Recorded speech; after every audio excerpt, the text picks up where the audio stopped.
মুসল্লিদের প্রতি ইমামের হক এবং ইমামের প্রতি মুসল্লিদের হকের ব্যাপারে একটু বললে চিরকৃতজ্ঞ থাকবো। মুসল্লিদের প্রতি ইমামের অধিকার আর ইমামের প্রতি মুসল্লিদের অধিকার, খুব সুন্দর প্রশ্ন। অর্থাৎ ইমাম সাহেব হিসাবে মেহমান নিজাম ভাই উপর আসেন, এখানে বসেন, এখানে বসেন, নিচে বসেন। আপনারা খাওয়া দাওয়া করে ফেলতেন?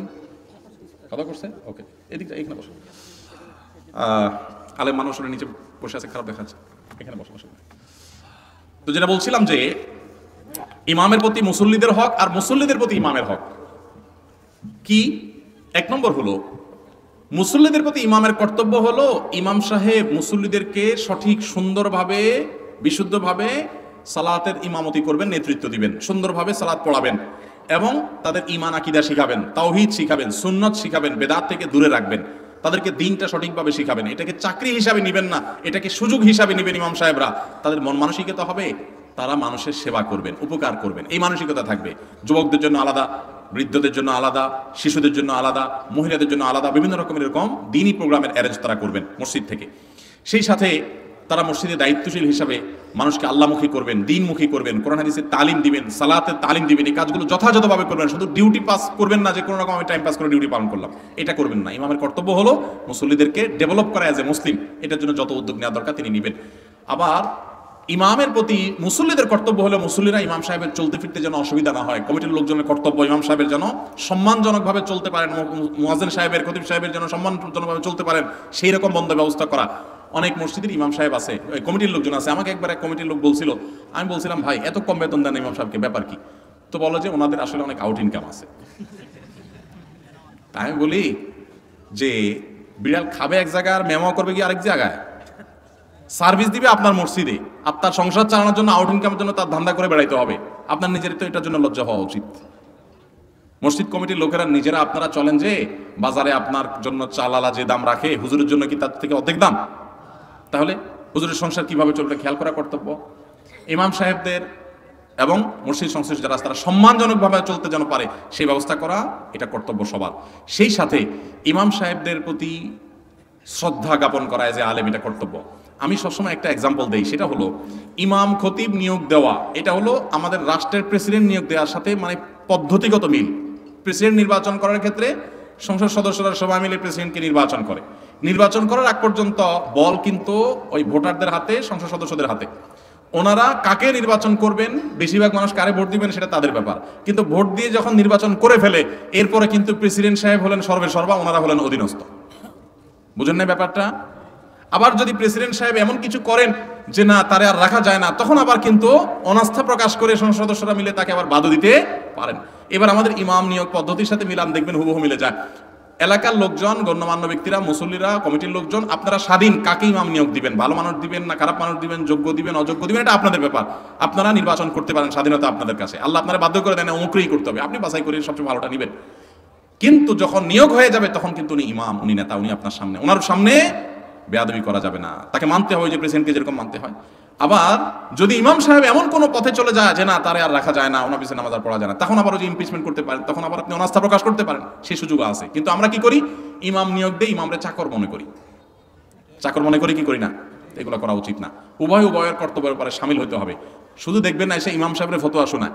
আমি এই জন্য বলি, এই দেশে সবচেয়ে বেশি ফতোয়াবাজি, মানে ফতোয়া নিয়ে তামাশা, ভুলভাল মাসালা দিয়ে চাপের মধ্যে রাখা হয় দুই শ্রেণীর মানুষকে, এক হলো মহিলাদেরকে, আর হলো মসজিদের ইমাম সাহেবদেরকে। দেখবেন যত সব ফতোয়া ইমাম সাহেবদের ব্যাপারে। আমার কাছে প্রশ্ন আছে, আচ্ছা ইমাম সাহেব যদি অবিবাহিত হয় তাহলে তার পিছনে নামাজ পড়া যাবে কিনা?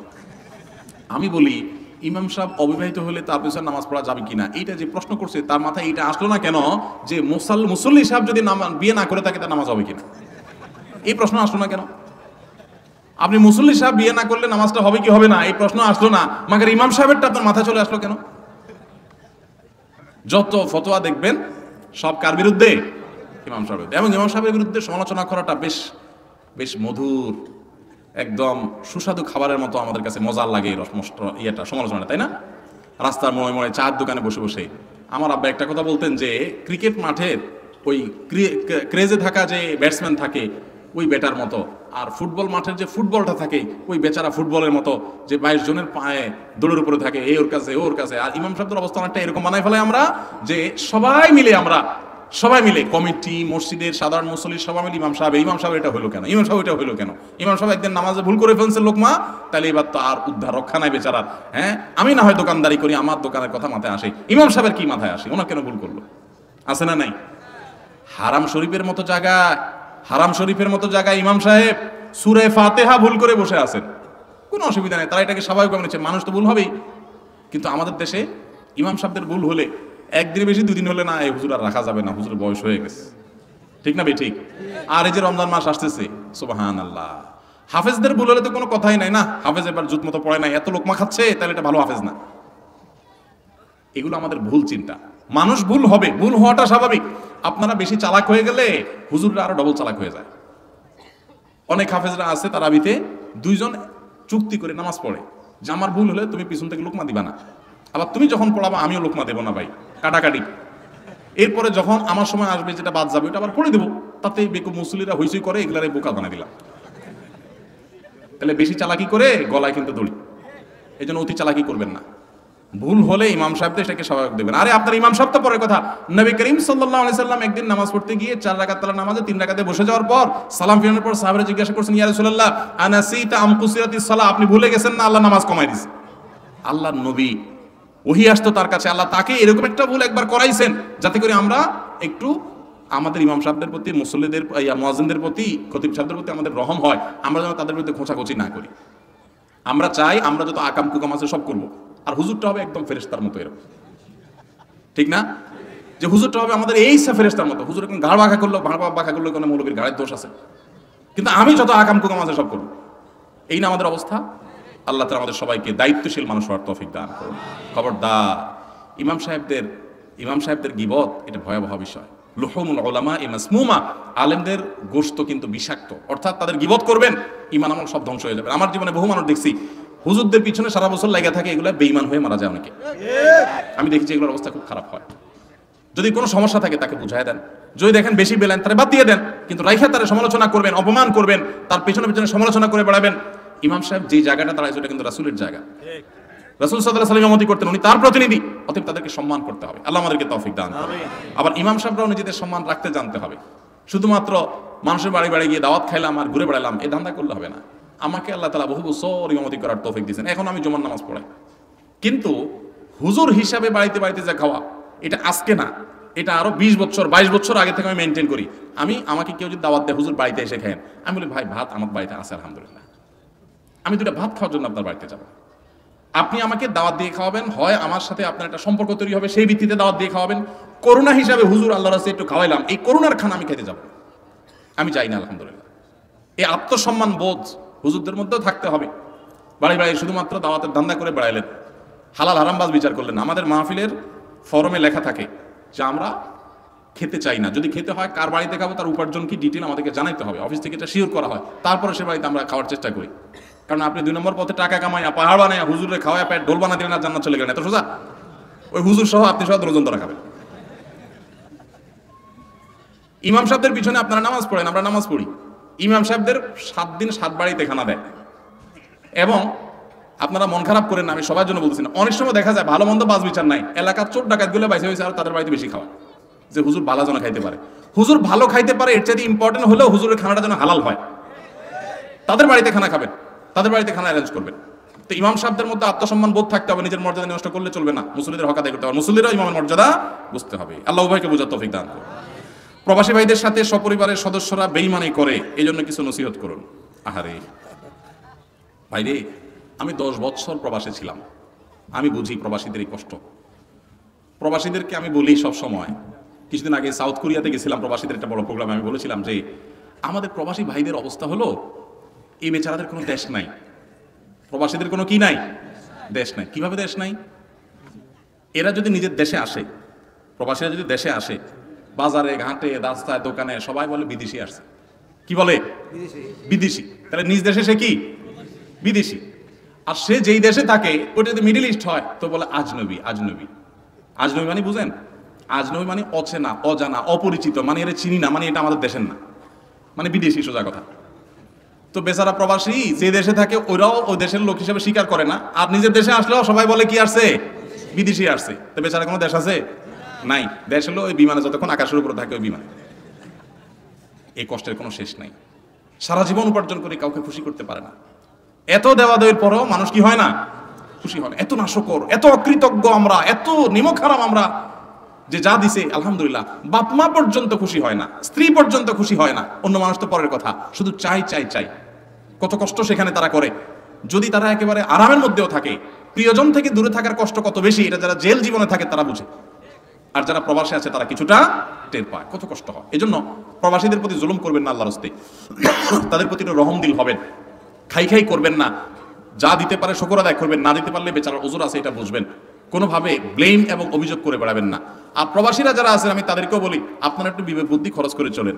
যা কামাই করেন সব ঢাইলা দিয়েছেন, একদম বইয়ের কাছে, বাবার কাছে, ভাইয়ের কাছে, মায়ের কাছে সব দিয়ে দিয়েছেন, নিজের হাতে কিছু রাখলেন না। এরপর দেখা গেল বউ যদি অমানুষ হয় চম্পট আছে না নাই?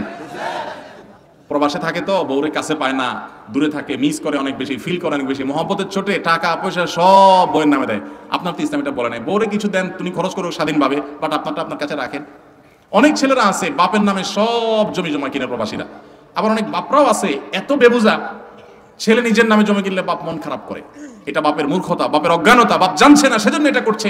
তার সম্পদ তার নামে থাকবে, এটাই সঠিক।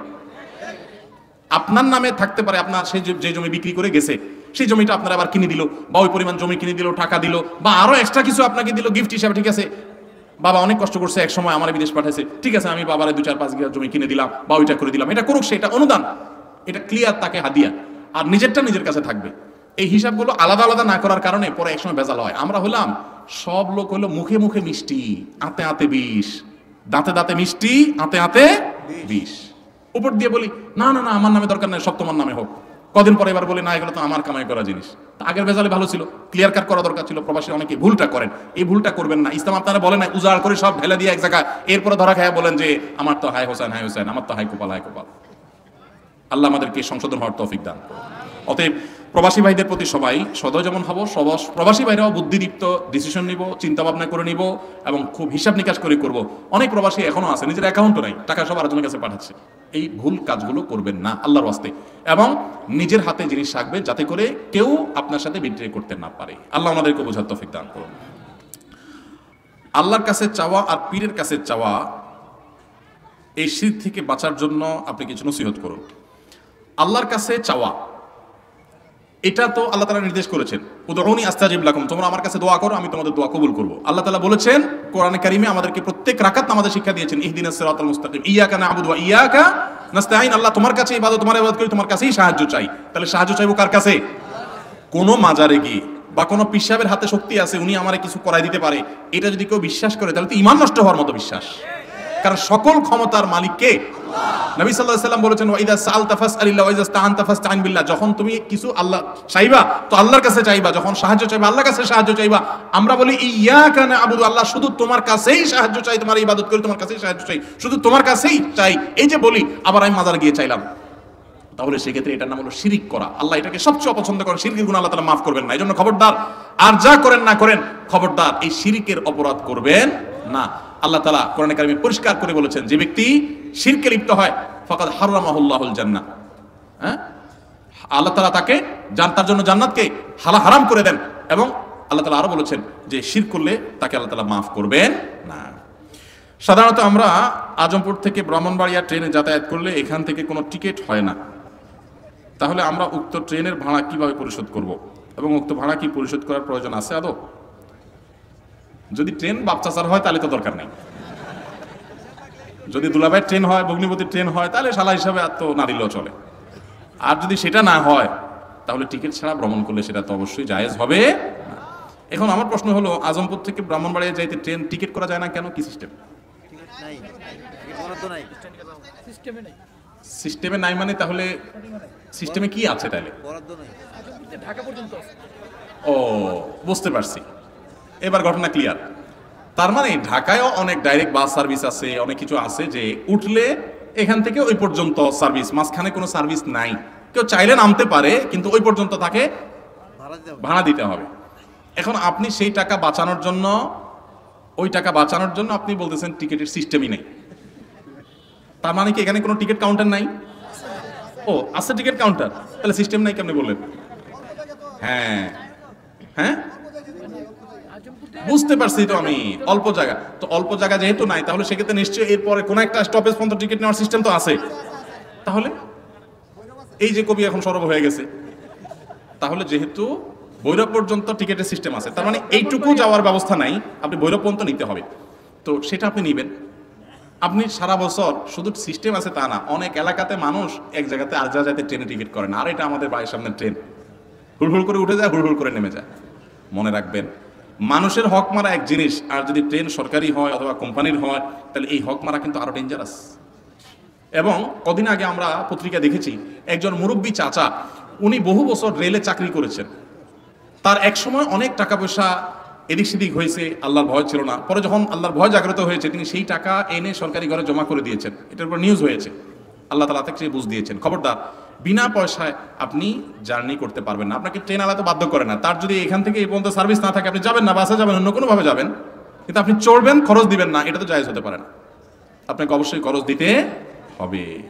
এর প্রক্রিয়া আপনাকে বের করে আনতে হবে। প্রয়োজনে আপনারা এলাকাবাসী দাবি করে যে এই স্টপেজ থেকে ওই স্টপেজ পর্যন্ত টিকিট এবং এই পর্যন্ত যাত্রার অ্যালাউ করা হোক, সেই সিস্টেম আপনারা করে নেবেন, কিন্তু তাই বলে আপনি বিনা টাকায় ভ্রমণ করবেন, এটা অবশ্যই জায়েজ হবে না, গুনাহ হবে। পরকীয়ার শাস্তি কি? পরকীয়ার শাস্তি হচ্ছে ইসলামের সবচেয়ে ভয়াবহ, সবচেয়ে ভয়াবহ। দেখুন, বিবাহিত মানুষ যদি জেনায় লিপ্ত হয় শাস্তি কি জানেন তো? ইসলামে যত দণ্ডবিধি আছে, যত শাস্তি আছে, এর ভিতরে সবচেয়ে মর্মান্তিক, সবচেয়ে মর্মন্তুদ, সবচেয়ে ভয়াবহ শাস্তি হলো পরকীয়ায় লিপ্ত হলে, অর্থাৎ বিবাহিত নারী পুরুষ জেনায় লিপ্ত হলে পাথর মেরে নির্মমভাবে মৃত্যুদণ্ড কার্যকর করার কথা শরীয়ত বলে। কেন? আমরা অনেকে হয়তো মনে করি দুজনে খুশি মনে করেছে একটা অন্যায় কাজ, শাস্তি হতে পারে, অন্যায় করেছে সেজন্য, তাই বলে মেরে ফেলতে হবে, এত বড় কি অন্যায় করেছে? দেখুন, পরকীয়া, সমকামিতা, এই অপরাধগুলোর শাস্তি কেন মৃত্যুদণ্ড ইসলাম রেখেছে জানেন?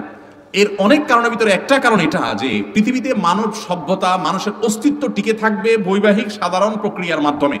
এই প্রক্রিয়া থেকে মানুষ যদি সরে যায়, অন্য প্রক্রিয়া যদি সমাজে আপনার বিস্তার লাভ করে, তখন মানব সভ্যতা হুমকির মধ্যে পড়বে। আমি একটা কথা বিভিন্ন জায়গায় ইদানিং বলছি, পৃথিবীর যে সমস্ত দেশগুলোতে পরকীয়াকে অ্যালাউ করে মানুষ, অর্থাৎ পরকীয়াকে কোনো দোষী কিছু মনে করে না, অথবা পরকীয়া সেখানে র্যান্ডমলি মানুষ করতে থাকে, সেরকম পশ্চিমা দেশগুলো, ইউরোপিয়ান দেশগুলো, উন্নত দেশগুলো, সেই সমস্ত দেশগুলোতে মানুষের জন্মের হার কমতে কমতে এমন একটা ভয়ঙ্কর পর্যায়ে পৌঁছাইছে, এমন একটা পর্যায়ে চলে গেছে যে সেখানে এখন মানুষের শিশুর জন্মের হার আগের মতো নয়, শিশুর জন্মের হার ভয়াবহ কমে গেছে। কারণ ওই যে মানুষ বিবাহ করার প্রয়োজন মনে করে না, বিবাহ করলে বাচ্চা নিতে চায় না, আমার দেশও আস্তে আস্তে সেদিক চলে যাচ্ছে। এই জন্য পরকীয়াকে ইসলাম সবচেয়ে কঠোর অপরাধ হিসেবে দেখে, এর শাস্তি অত্যন্ত ভয়াবহ। এই জন্য বৈবাহিক সম্পর্ক আছে, আপনি পরকীয়া লিপ্ত হয়েছেন, আল্লাহর কারণে আপনি সবচেয়ে বড় আসামি। আল্লাহ আপনাকে বৈবাহিক হালাল উপায়ে আপনার যৌন আকাঙ্ক্ষা পূরণের ব্যবস্থা রেখেছেন, তারপর আপনি অন্যায় লিপ্ত হচ্ছেন। আমাদের সমাজে আজকাল নাটক সিনেমার মাধ্যমে পরকীয়াকে সহজীকরণ করা হচ্ছে, এটাকে স্বাভাবিক করা হচ্ছে, এটাকে মানুষ দোষী কিছু মনে করে না। ইন্ডিয়ান সিরিয়ালগুলো দেখে দেখে মানুষ পরকীয়া শিখছে, পুরুষরা মহিলাদের সাথে ইনবক্সে মেসেঞ্জারে ইটিশ পিটিশ করছে, আপনি অন্য মহিলার দিকে তাকাচ্ছেন, সেটাও কি? সেটাও এক ধরনের আপনার বিবাহিত মানুষ হয়ে অন্যায় করার ক্ষেত্রে জঘন্য অন্যায়। আবার মহিলা মানুষ তিনি একই কাজ হয়তো করছেন গোপনে, প্রকাশ্যে, বিভিন্নভাবে। আল্লাহ তাআলা আমাদের সবাইকে গুনাহ থেকে বেঁচে থাকার তৌফিক দান করুন। এরপরে প্রশ্ন হলো, মাজারে সিজদা করা যাবে কিনা? এই সিজদা কার জন্য নিবেদন করতে হবে? এই কপাল কার জন্য নিবেদন করতে হবে? আল্লাহর জন্য। এই কপাল ইমানদার কখনো আর কারোর জন্য নিবেদন করতে পারে? কেন পারে না? কারণ শিরক হবে। কারণ তাতে কি হবে? শিরকের অপরাধ সবচেয়ে ভয়াবহ। কেন জানেন? এই যে মাজারে আমরা সিজদা করি, অনেকে মাজারে অনেকে দোয়া করে, মাজারে অনেকে মানত করে, মাজারওয়ালাকে আল্লাহর আসন দেয়, এটা সবচেয়ে বড় অপরাধ। আল্লাহ সবচেয়ে রাগান্বিত কেন জানেন? আমি একটা উপমা সবসময় দিই। আজকে আমাদের এই প্রোগ্রামে যদি দেশের মহামান্য প্রেসিডেন্টকে যদি দাওয়াত দেওয়া হয়, উনি যদি আজকে গেস্ট থাকেন, অথবা প্রধানমন্ত্রীকে দাওয়াত দেওয়া হয়, ওনার জন্য একটা চেয়ার রাখা হয়, একটা ফুলের তোড়া রাখা হয়, একটা ফুলের মালা রাখা হয়, বর্তমান কিছু আইটেম রাখা হয়। পাশাপাশি যদি এই এলাকার একজন চৌকিদার ওনাকে যদি স্টেজে আনা হয় এবং একই রকমের চেয়ার রাখা হয়, একই মাপের চেয়ার, একই রকমের ফুলের মালা, একই রকমের ফুলের তোড়া দিয়ে একই রকমের প্রটোকল যদি তাকে দেওয়া হয়, একই রকমের সম্মাননা যদি দেওয়া হয়, তাহলে প্রেসিডেন্ট, প্রধানমন্ত্রী যারা গেস্ট হিসাবে আসছেন, ওনাদের কাছে বিষয়টা কিরকম লাগবে? শুধু খারাপ। প্রেসিডেন্ট প্রধানমন্ত্রীকে দাওয়াত দিয়ে যদি আপনি একটু ফুলের তোড়াটা একটু কম দামা দেন বা চেয়ারটা একটু নর্মালও হয়, তাতেও এত রাগ হবে না যত রাগ হবে এই আচরণটা দ্বারা, যে আমি রাষ্ট্রের সর্বোচ্চ পদে থাকা মানুষ, আমার অধীনস্থের একজন সাধারণ একজন মানুষ, তাকে তুমি আমার মতো প্রটোকল দিলে, এটা তো আমার অপমান করলাম। ঠিক না? ঠিক।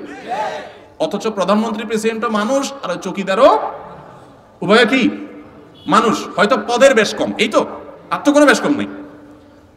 মানুষে যদি এরকম নিজের একজন মর্যাদাবানের মর্যাদা যদি একজন তার চাইতে অধীনস্থকে যদি সমমর্যাদা দেওয়া হয়, এটা যদি তার জন্য অপমানের হয়, তো মহান আল্লাহর কাছে আমরা সেজদা করি, তার কাছে দোয়া করি, তার কাছে প্রার্থনা করি। এখন মানুষের সাথে মানুষের যদি এত আপনার বেশকম থাকে, তাহলে স্রষ্টার সাথে সৃষ্টির বেশকম কত বেশি, যে স্রষ্টার কাছে যে ইবাদত করেন, তারে যে কপাল দেন, তারে যে সেজদা করেন, একই জিনিস যদি ওই মাজারওয়ালার কাছে করেন, মাজারওয়ালা কি স্রষ্টা না সৃষ্টি? সে কি মালিক না গোলাম? তাহলে গোলামকে যদি আল্লাহর মতো মর্যাদা দেন, তাহলে এটা আল্লাহর জন্য কত বড় আল্লাহ রাগান্বিত হওয়ার কথা। আল্লাহকে তো অপমান করা যায় না, মানে আল্লাহকে অপমান করার হীন চেষ্টা কত জঘন্যভাবে হয়। এই জন্য শিরকের এই অপরাধটা আল্লাহর কাছে সবচেয়ে বড় অপরাধ। এই জন্য নবী করিম সাল্লাল্লাহু আলাইহি সাল্লাম এই জন্য বলেছেন, যে ব্যক্তি, ভালো করে শুনে রাখেন, যে ব্যক্তি শিরিক করবে না, তাওহীদ ঠিক রাখবে, ঈমানটা ঠিক রাখবে, আমলে এদিক সেদিক উল্টাপাল্টা কম বেশি হতে পারে, বাট ঈমান তাওহীদ যে ব্যক্তি মজবুত করবে, ঈমান ঠিক রাখবে, তাওহীদটাতে কোনো ঝামেলা করবে না, শিরিক করবে না, এই ব্যক্তির জন্য আল্লাহর পক্ষ থেকে আল্লাহ ওয়াজিব করে নিয়েছেন, আল্লাহর উপরে কর্তব্য হয় ওই লোককে জান্নাতে দেওয়া, জাহান্নাম থেকে মুক্তি দেওয়া। বান্দার হক হলো, আল্লাহর হক হলো আল্লাহর ইবাদত করবেন, আল্লাহর সাথে শিরিক করবেন না, আর এটা হলো আল্লাহর হক। আর আল্লাহর এই হকটা যদি আপনি আদায় করেন, তাহলে বান্দা হিসাবে আপনার হক হয়ে যাবে, আল্লাহ আপনার জন্য কি করবে? জান্নাত দিবে, জাহান্নাম থেকে মুক্তি দান করবে। আল্লাহ আমাদের সবাইকে শিরক থেকে বেঁচে থাকার তৌফিক দান করুন। এই জন্য কোনো মাজারে সেজদা করা যাবে, কোনো মাজারে সন্তান চাওয়া যাবে, কোনো মাজারে ব্যবসার উন্নতি চাওয়া যাবে না, কারণ এগুলো চাওয়ার জায়গা না। চাইতে হবে কার কাছে? একমাত্র আল্লাহর কাছে, একমাত্র আল্লাহর কাছে। আপনি আল্লাহ ছাড়া এরকম কোন আল্লাহর বান্দার কাছে চাইতে পারেন না। মাজারে যাবেন কবর জিয়ারত করতে, বাস শেষ। আসসালামু আলাইকুম আহলাদ দিয়ার মিনাল মুমিনিন ওয়াল মুসলিমিন, আসসালামু আলাইকুম ইয়া আহলাল কুবুর, সালাম দেওয়া কবর পাশে গিয়ে, এটাই হলো একমাত্র আমল। যদি দোয়া করতে হয় কিবলামুখী হয়ে আল্লাহর কাছে চাইবেন, ওই মাজারের দিকে ফিরে দোয়াও করবেন না। আল্লাহ আমাদেরকে বোঝার তৌফিক দান করুন। ভাইরে, ঈমান যদি নষ্ট হয়ে যায়, ওই দাড়ি, টুপি, জুব্বা, নামাজ কোনো লাভ নাই। আখিরাতে যাবেন, আপনার হিসাবের খাতায় অ্যাকাউন্টই বরবাদ হয়ে যাবে ওখানে গিয়ে আপনি যদি সিজদা করেন। আল্লাহ আমাদেরকে বোঝার তৌফিক দান করুন। ধূমপান করা ইমামের পিছনে নামাজ হবে কিনা? ইমাম আবার ধূমপান করেনি রে ভাই। আচ্ছা, কোথাও থাকতে পারে। ইমাম যদি ধূমপান করে, তাহলে ইমামের পিছনে যদি নামাজ পড়ে ফেলে কেউ, নামাজ হয়ে যাবে, কিন্তু কমিটির লোকদের, এলাকার নেতৃত্বশীল ব্যক্তিদের কর্তব্য হলো এরকম ব্যক্তিকে ইমাম হিসাবে নিয়োগ না দেওয়া। যদি দেওয়া থাকে আগে, তাহলে বরখাস্ত করা, উপযুক্ত ইমাম নিয়ে আসা। কারণ যে ব্যক্তি ধূমপান করে সে গুনাহে লিপ্ত, সে নাজায়েজ কাজ করে, সে গুনাহের কাজে লিপ্ত, যার কারণে সে ফাসেক। আর ফাসেক ব্যক্তিকে ইমাম হিসাবে নিযুক্ত করা জায়েজ নাই। কিন্তু যদি এরকম ফাসেক ইমামের পিছনে নামাজ পড়ে ফেলেন, যে আশপাশে আর মসজিদ নাই, আমি বাধ্য হয়ে পড়ে ফেলছি, আপনার নামাজ হয়ে যাবে, কিন্তু উচিত সবাই মিলে এরকম ইমাম বাদ দিয়ে সেখানে ভালো ইমাম নেওয়া। মানুষ মাত্রই ভুল ত্রুটি হয়, কিন্তু প্রকাশ্যে যে ভুলগুলো মানুষ করে বেড়ায়, এই ফাসেক মুআল্লিম এরকম ব্যক্তিকে ইমাম হিসেবে নিযুক্ত করা জায়েজ নাই। কমিটি যদি নাকে তেল দিয়ে ঘুমান আর এরকম ফাসেক ইমাম নিয়োগ দিয়ে রাখে, তাহলে সেক্ষেত্রে কমিটির সবাই গুনাহগার হবে। আল্লাহ সবাইকে দায়িত্বশীল তৌফিক দান করুন।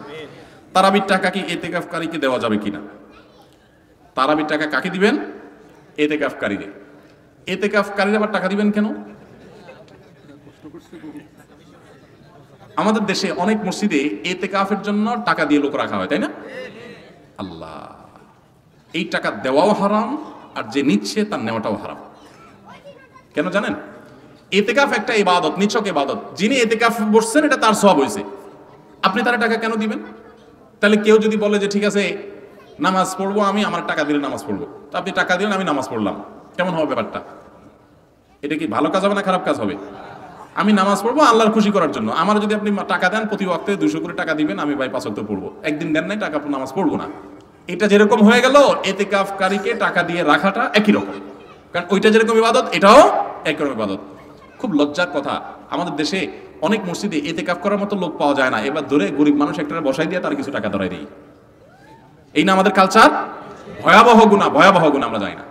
ইতিকাফে বসার সময় হয় না। আহারে, নবী করিম সাল্লাল্লাহু আলাইহি ওয়াসাল্লাম রমজান রোজা দ্বিতীয় বা তৃতীয় হিজরীতে ফরজ হওয়ার পর থেকে নিয়ে তার মৃত্যু পর্যন্ত কোনো বছর ইতিকাফ ছাড়া না। ইতিকাফ যে কত ইবাদত, মানে মজার ইবাদত, তৃপ্তির ইবাদত। আল্লাহর ঘরে বসে শেষ 10টা দিন রমজানের ইবাদত করে, এটা যে কত তৃপ্তিদায়ক ইবাদত, এটা যে না বসছে সে বুঝবে না।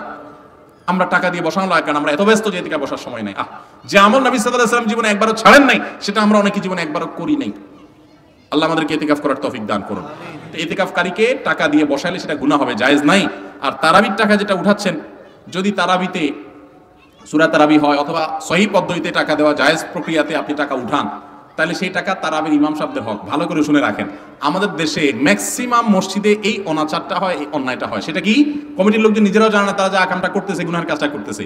তারাবির কথা বলে টাকা তুলছে, ইমাম সাহেব মুয়াজ্জিন সাহেবের হাদিয়া বকশিসের নাম দিয়ে টাকা তুলছে। যদি ইমাম সাহেবদেরকে বসায় রাখা ভাবে চাঁদা তোলা অপমান কর, যাই হোক করছে, টাকাটা তুলছেন ইমাম মুয়াজ্জিনের জন্য, টাকা তুলছেন তারাবির জন্য, টাকা তুলছেন একটা খাতের কথা বলে। এরপর দেখলেন টাকা তো অনেক উঠে গেছে, এর এত টাকা দিয়ে দিব, তো ঠিক আছে তারা লামসাম কিছু দিয়ে দিলাম, আর বাকিগুলো এবার অমুকরে দেন তমুকরে দেন, মসজিদ ফান্ডে রাখেন, কাটটা না যায় সব। আমার কথা বুঝেন না আপনারা? মানুষ যাকে দেওয়ার জন্য দিছে তাকেই দিতে হবে, আপনি অন্য জায়গায় দিতে পারবেন না। টাকা উঠছে ঈদের দিন 50,000, হুজুরদেরকে ভাগযোগ করে 20,000 দিলেন, আর 30,000 মসজিদ ফান্ডে রেখে দিলেন, কাটটা গুনাহ হবে, জায়েজ নাই। কারণ নসল ওয়াকিফে কানাসি শারে, একটা মূলনীতি আছে ইসলামী ফিকহের, দাতা যে জন্য দিবে ওই খাতেই খরচ করতে হবে, আপনি চাইলেও অন্য খাতে সেটা খরচ করতে পারবেন। অনেক ভয়াবহ ব্যাপার। এই জন্য ভাইরা খবরদার, যারা মসজিদে আছেন দায়িত্বে, তারা এগুলো খেয়াল রাখবেন। ইমামের পড়া যদি সহি না হয় তাহলে কি নামাজ হবে?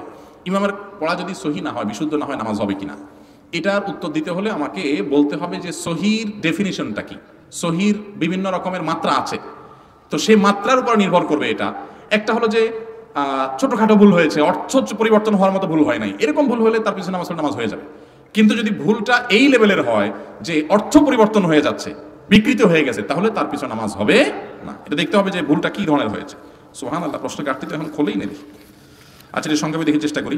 আমি একজন আলেম, দ্বিতীয় বর্ষের ছাত্র। আমার গ্রামে ইমাম সাহেব জুমার খুতবায় শুধু বেহুদা কিচ্ছা কাহিনী বলেন এবং লাইলি মজনুর উদাহরণও দেয়। হুজুরকে বললেও আমার কথার গুরুত্ব দেয় না, গ্রামের মুরব্বীরাও কিছু বলে না। এই অবস্থা কি করা যায়? এই হুজুরকে ডক্টর আব্দুল্লাহ জাহাঙ্গীর রহমতুল্লাহ আলাইহির একটা বই আছে সম্ভবত, খুতবাতুল ইসলাম। আশরাফ আলী থানভী রহমতুল্লাহ একটা বই আছে সম্ভবত, খুতবাতুল আহকাম, এগুলো বাংলায় পাওয়া যায়। হুজুরকে এই বইটা হাদিয়া দিবেন। বুঝতে পারছেন কথা? ডক্টর আব্দুল্লাহ জাহাঙ্গীর রহমতুল্লাহর খুতবাতুল ইসলাম বইয়ে বিভিন্ন বিষয়ভিত্তিক খুতবা রেডি করা আছে। হুজুরে বলবেন, হুজুর আপনি খুতবার আগে এটা একটু দেখবেন, এটা একটু পড়বেন, এখানে কোরআন হাদিসের আলোকে সাজানো আছে, বেশি পরিশ্রম করা লাগবে না, পড়ে শুধু ওইগুলো একটু শুনান আর কোরআন হাদিস চর্চা করার গুরুত্ব বুঝান। আর হুজুর নিয়োগ দেওয়ার সময় শুধু চেহারা সুন্দর দেখে নিয়োগ দিয়েন। আর আজকাল তো বহু মসজিদে ঘুষ খায়া নিয়োগ দেওয়া হয়, তো যদি সেরকম নিয়োগ দেন তাহলে ওই নকল করে পাশ করে ডাক্তার যেরকম ট্রিটমেন্ট করতে গিয়ে রোগী মেরে ফেলবে, ওই হুজুরও এরকম উল্টাপাল্টা করে আপনার ইমান খেয়ে ফেলবে। একটা প্রবাদ আছে, নিমে তবিব খতরায়ে জান, নিমে মোল্লা খতরায়ে ঈমান। অর্থাৎ ডাক্তার যদি আদা আদি ডাক্তার হয় তাহলে জীবনের রিস্ক আছে, আর মোল্লা যদি আদা আদি মোল্লা হয় তাহলে ইমানের রিস্ক আছে। এই জন্য হুজুর যেরকম নিয়োগ দিবেন পাবেন ওরকম, বাইচা শুনা দেখে শুনে নেবেন। হুজুর নিয়োগ দিতে অনেক সময় কমিটির লোক, এই যে রমজান আসতেছে, হাফেজ নিয়োগ দিবেন, আলেম নিয়োগ দিবেন, শুধু কমিটির লোকেরা দেখা যায় ওনারা বসে সব নিয়োগ দেয়। আমি ওনাদের প্রতি শ্রদ্ধা রাখি, ওনাদের অনেক অবদান মসজিদে থাকে, আপনারা ইমাম নিয়োগের ক্ষেত্রে ভূমিকা রাখেন, কিন্তু তার একাডেমিক যোগ্যতা, ব্যাকগ্রাউন্ড এগুলো যাচাই করার জন্য এলাকার বড় বড় আলেমদেরকে দাওয়াত দেন, ওনারা ভালো বুঝবে। আপনার তো এটা ভালো বোঝার কথা না, বুঝেন না কথা? আপনি সব কিছুতে পণ্ডিতি করলে তো হবে না। ওই যে কোন রাজা তার এক নাপিতে তার চুল কেটে দিয়েছে, চুল কাটার পর রাজার খুব ভালো লাগছে, ভালো লাগার পর ওই নাপিতরে বলছে, শোনো তোমাকে আমি একটা পদক দিতে চাই। বলে কি দিবেন রাজা সাহেব? বলে পদকে হলো তুমি হলা সাইয়্যিদুল হাল্লাকিন, তুমি হলা নাপিতদের শ্রেষ্ঠ, তোমাকে শ্রেষ্ঠ নাপিত ঘোষণা দেওয়া হলো, রাষ্ট্রীয় পদক দিয়ে দিলাম। নাপিত খুশির চোটে বাড়িতে লাফাইতে লাফাইতে আসছে। বউরা এসে বলতেছে যে জীবনে সারা জীবন চুলি কাটলাম, কেউ তো কোনোদিন সম্মান দিল না, আজকে রাষ্ট্রীয়ভাবে আমি পদক পাইছি শ্রেষ্ঠ নাপিত হিসাবে, খুশির কোনো শেষ নেই। তো বউটা একটু পড়ালেখা করা ছিল, শিখিয়ে দিয়েছিল, সে হাসতেছে। বলে হাসতেছো কেন? বলে যে তোমার এই পদকের 2 পয়সা কোনো দাম আমার না, এটা খুশির কোনো কারণ না। বলে কেন খুশির কারণ না? রাজা আমাকে শ্রেষ্ঠ নাপিত ঘোষণা দিয়েছে, আর তুমি বলছো খুশির কারণ না, তো কে ঘোষণা দিলে খুশির কারণ হবে? তখন বউ বলতেছে, দেখো রাজা রাজনীতি বুঝে, রাজা চুলনীতি বুঝে না। রাজা তোমাকে সবচেয়ে ভালো চুল কাটে সার্টিফিকেট দিছে, ওই বেটা চুল কাটার কি বুঝে? নাপিতরা যদি সবাই মিলে বলতো যে এই লোক হলো আমাদের গুরু, তাহলে এটা তোমার সম্মানের ব্যাপার হইতো। যেহেতু ওই বেটা নিজে নাপিত না, নাপিতের কিছু বুঝোয় না, তার হয়তো কিছু ভালো লাগছে, তোমার একটা পদক দিয়ে দিছে, এরা এরকম দেয় উল্টা পাল্টা, এটাতে এত খুশি হওয়ার কিছু নেই। ঠিক একইভাবে আপনি সভাপতি, সেক্রেটারি, আপনি মসজিদের অবকাঠামো, টাকা পয়সা উঠানো, খরচ করা, এগুলো ভালো বুঝেন, কিন্তু ওই হুজুর ভালো কি ভালো না, তার যোগ্যতা কি আছে না আছে, এটা তো আরেক হুজুরে বুঝবে, আপনার তো বোঝার কথা না। কিন্তু সবকিছু আমরা নিজেদের হাতে ধরে রাখি। এই জন্য মসজিদগুলোতে যোগ্য লোকরা অনেক সময় স্থান পায় না। অযোগ্য লোকরা তেল মারতে পারলে যদি দেখে যে একটু কাচুমুচু করে, সভাপতি সেক্রেটারির কাছে বলে হুজুর এটা ভালো, আর হুজুর যেটা মেরুদণ্ড সোজা করা ওইটারে পছন্দ করে না। আমি ইয়াং বয়স থাকতে যখন ইমামতি করি ঢাকা, আমার কমিটির লোকজন বলতো মরিচ ছোট কিন্তু ঝাল অনেক বেশি, আমার এরকম বলতো। কারণ আলহামদুলিল্লাহ আমার মনে পড়ে না যে আল্লাহর ফজলে, আল্লাহর ইচ্ছায়, আল্লাহর অনুগ্রহে কোনোদিন নিজের নীতি আদর্শ কোনো কিছুর জন্য মাথা নত করা, নিজের আদর্শকে ছোট করা, এটা কখনো করেছি। অহংকারও করি না, আলহামদুলিল্লাহ, বিনয়ের সাথে থাকার চেষ্টা করি, কিন্তু আবার আদর্শকে বুক টান টান করে বলতে দেরিও করি না। ইমাম সাহেবরা যদি এরকম বুকের পাটা বল না থাকে, তাহলে তার ইমামতি করার যোগ্যতাই নেই। সে কিসের ইমামতি করবে? যে সত্য কথা বলতে পারে না, তার এতটুকু বুকে বল নাই। কিন্তু আপনারা আবার এই মাহফিলে বসে ঠিক ঠিক বললে হবে না, ওই ইমাম সাহেবকে সাপোর্ট করতে হবে। সব শুধু বলবেন হুজুর আপনি গোষ্ঠী উদ্ধার করে ফেলান, আমরা শুধু চুপচাপ বসে থাকবো, হবে না। ইমাম সাহেবকে সহযোগিতা করতে হবে। আল্লাহ তৌফিক দান করুন। আমি আমার বোনকে কিভাবে পর্দানশীল ও আদর্শ নারী হওয়ার শিক্ষা দিব? দেখুন, আমাদের মেয়েদেরকে ছোটবেলা থেকেই পর্দা শেখানো দরকার, তাদেরকে দিনদারিতা শেখা দরকার। ছেলেদেরকেও ঠিক একইভাবে তাদেরকে শালীনতা ভদ্রতা শেখানো দরকার। আমরা ঘরে ঘরে যেগুলো শিখাই, তাহলে কিশোর গ্যাং হবে না, আমাদের ছেলে মেয়েরা নষ্ট হবে না। যত ছেলে মেয়ে নষ্ট হয় তার ম্যাক্সিমাম নষ্ট হয় মা বাবার ত্রুটির কারণে। অতএব মা বাপ দায়িত্বশীল হলে ছেলে মেয়ে ফেরেশতা হয়ে যাবে। তাদেরকে ছোটবেলা থেকে শিখাইতে হবে, দেখাইতে হবে। শবে বরাতে মূলত কি কি আমল আছে? শবে বরাতে কি কি আমল আছে ভাই? শবে বরাত উপলক্ষে ওই রাতে করার জন্য হাদিসে আলাদা করে এই আমল, এই নামাজ, এত সূরা, এতবার, এরকম কোনো কথা কোনো বিশুদ্ধ হাদিস দ্বারা প্রমাণিত না। কিন্তু আমরা অনেকে মনে করি শবে বরাতের নামাজ এত রাকাত, প্রথম রাকাতে অমুক সূরা এতবার, দ্বিতীয় রাকাতে তমুক সূরা অতবার, এরকম একটা গদবাদা সিস্টেম আমরা অনেকে বানাই নিছি না? এগুলোর কথা কোনো হাদিস দ্বারা কিন্তু প্রমাণিত না। হাদিসের নামে, ইসলামের নাম মন গড়া কিছু করলে সেটা কিন্তু জায়েজ হবে না। তাহলে আমি কি করতে পারি? মধ্য শাবানের রাত, যেটাকে আমরা শবে বরাত বলি, এই রাতে আল্লাহ তাআলা বান্দাদেরকে সাধারণ ক্ষমা ঘোষণা করেন। এই রাতের একেবারে কোনো মর্যাদা নাই, ব্যাপারটা সেরকম না। মর্যাদা হলো যে আল্লাহ তাআলা বান্দাদেরকে সাধারণ ক্ষমা ঘোষণা করেন। তবে যার ভিতরে অন্যের প্রতি হিংসা আছে, শত্রুতা আছে, তাকে আল্লাহ মাফ করেন না। আর যে শিরকে লিপ্ত, আল্লাহ তাকে মাফ করেন না। আপনি মাজারে সিজদা করেন আর শবে বরাতে সারা রাত মসজিদে সিজদা করতেছেন আর কান্নাকাটি করতেছেন, লাভ নাই, কারণ আপনি শিরকে লিপ্ত। শবে বরাতের সাধারণ ক্ষমা বা মধ্য শাবানের রাতের সাধারণ ক্ষমার মধ্যে আপনি পড়বেন না। এই জন্য শবে বরাতে আল্লাহ তাআলা সাধারণ ক্ষমা যদি আপনি পেতে চান, তাহলে আপনার কি করতে হবে? আপনার নিজেকে শির থেকে মুক্ত করতে হবে। শত্রুতা বিদ্বেষ কারোর প্রতি রাখা যাবে না, সবাইকে মাফ করে দিতে হবে। আল্লাহ আমাদেরকে তৌফিক দান করুন। একটা মানুষ তার জীবনে প্রচুর পরিমাণ পাপ করেছে, যেমন শিরক, বিদআত, গোপন পাপ, প্রকাশ্যে পাপ, মানুষের সাথে জড়িত পাপ করেছে। এখন সে তার ভুল বুঝে কান্নাকাটি করে তওবা করেছে। ওই ব্যক্তির তওবা কবুল হবে কিনা? এই অবস্থা যদি তার মৃত্যু চলে আসে, তাহলে কি তার মৃত্যুটা সহজ হবে না কঠিন হবে? ভাইরা আমার, আল্লাহ তাআলা ক্ষমাশীল। যত গুনাহ আপনি করেন, যদি আল্লাহর কাছে লজ্জিত হয়ে চোখের পানি ফেলে দিয়ে বলেন, আল্লাহ আমি আর করবো না, আমি ভুল বুঝতে পারছি, আল্লাহ, অনুতপ্ত হন এবং না করেন, আল্লাহ তাআলা সব মাফ করে দিবেন, সব মাফ করবেন। এমন একটা পাপ নাই পৃথিবীতে যে পাপ ক্ষমার অযোগ্য। এমনকি শিরক করেছেন, মাজারে সিজদা করেছেন, এখন ভুল বুঝতে পেরে লজ্জিত হয়ে বলছেন, আল্লাহ মাফ করে দাও, আর করবো না, আল্লাহ তাআলা মাফ করবেন ইনশাআল্লাহ। আল্লাহ ওয়াদা করেছেন। আল্লাহ বলেছেন, তুবু ইলাল্লাহি জামিআন আইয়ুহাল মুমিনুন, হে ঈমানদাররা, তোমরা সবাই আল্লাহর কাছে তওবা করে ফিরে আসো। লা তাকনাতু মির রাহমাতিল্লাহ, আল্লাহর রহমত থেকে নিরাশ হয়ো না। ইন্নাল্লাহা ইয়াগফিরুদ দুনুবা জামিআ, আল্লাহ সব গুনাহ মাফ করে দিবেন, কিন্তু ক্ষমা চাইতে হবে। আল্লাহ আমাদেরকে ক্ষমা চাওয়ার তৌফিক দান করুন। সকল গুনাহ আল্লাহ তাআলা মাফ করে দিবেন, কিন্তু বান্দার হক মেরে দিয়েছেন, টাকা নষ্ট করেছেন, মানুষের হক খেয়ে ফেলেছেন, তাহলে সেই গুনাহ কিন্তু আল্লাহ রাব্বুল আলামিন, আপনি ওই আল্লাহর কাছে তো মাপ চাইলে মাফ হবে না, আল্লাহর কাছে মাপ চাইতে হবে, আবার বান্দার হক ফেরত দিতে হবে। সারা জীবন মানুষের পকেট কেটে, মানুষের কলিজা কেটে, রক্ত চুষে, টাকা কামাই করে লাখপতি কোটিপতি হয়ে এবার বুড়ো বয়সে মসজিদে, মাদ্রাসায়, মাহফিলে হুজুরদেরকে দান সাদকা টাকা পয়সা দিয়া চারপাশে এবার হাজী সাহেব গাজী সাহেব ছেড়ে মক্কা শরীফ যাইয়া উমরা করে, হজ করে, দায় রেখা, আপনি লম্বা জুব্বা নিয়া, তসবিহ নিয়া জানামাজে বসে এবার আল্লাহওয়ালা হয়ে গেছেন। আর সারা জীবন মানুষের পকেট কাটছেন, জীবন ধ্বংস করছেন, আত্মসাৎ করছেন, ঘুষ খাইছেন, দুর্নীতি করছেন। মনে রাখবেন, এই ইবাদত বন্দি গিয়ে সেগুলা কিন্তু কাটাকাটি হবে না, সেগুলা কাটাকাটি হবে না। আমরা অনেকে মনে করি যে আরে জোয়ান বয়সে এগুলা কামাইনি, এই শেষ বয়সে এসে ফেরেশতা সেজে যাব।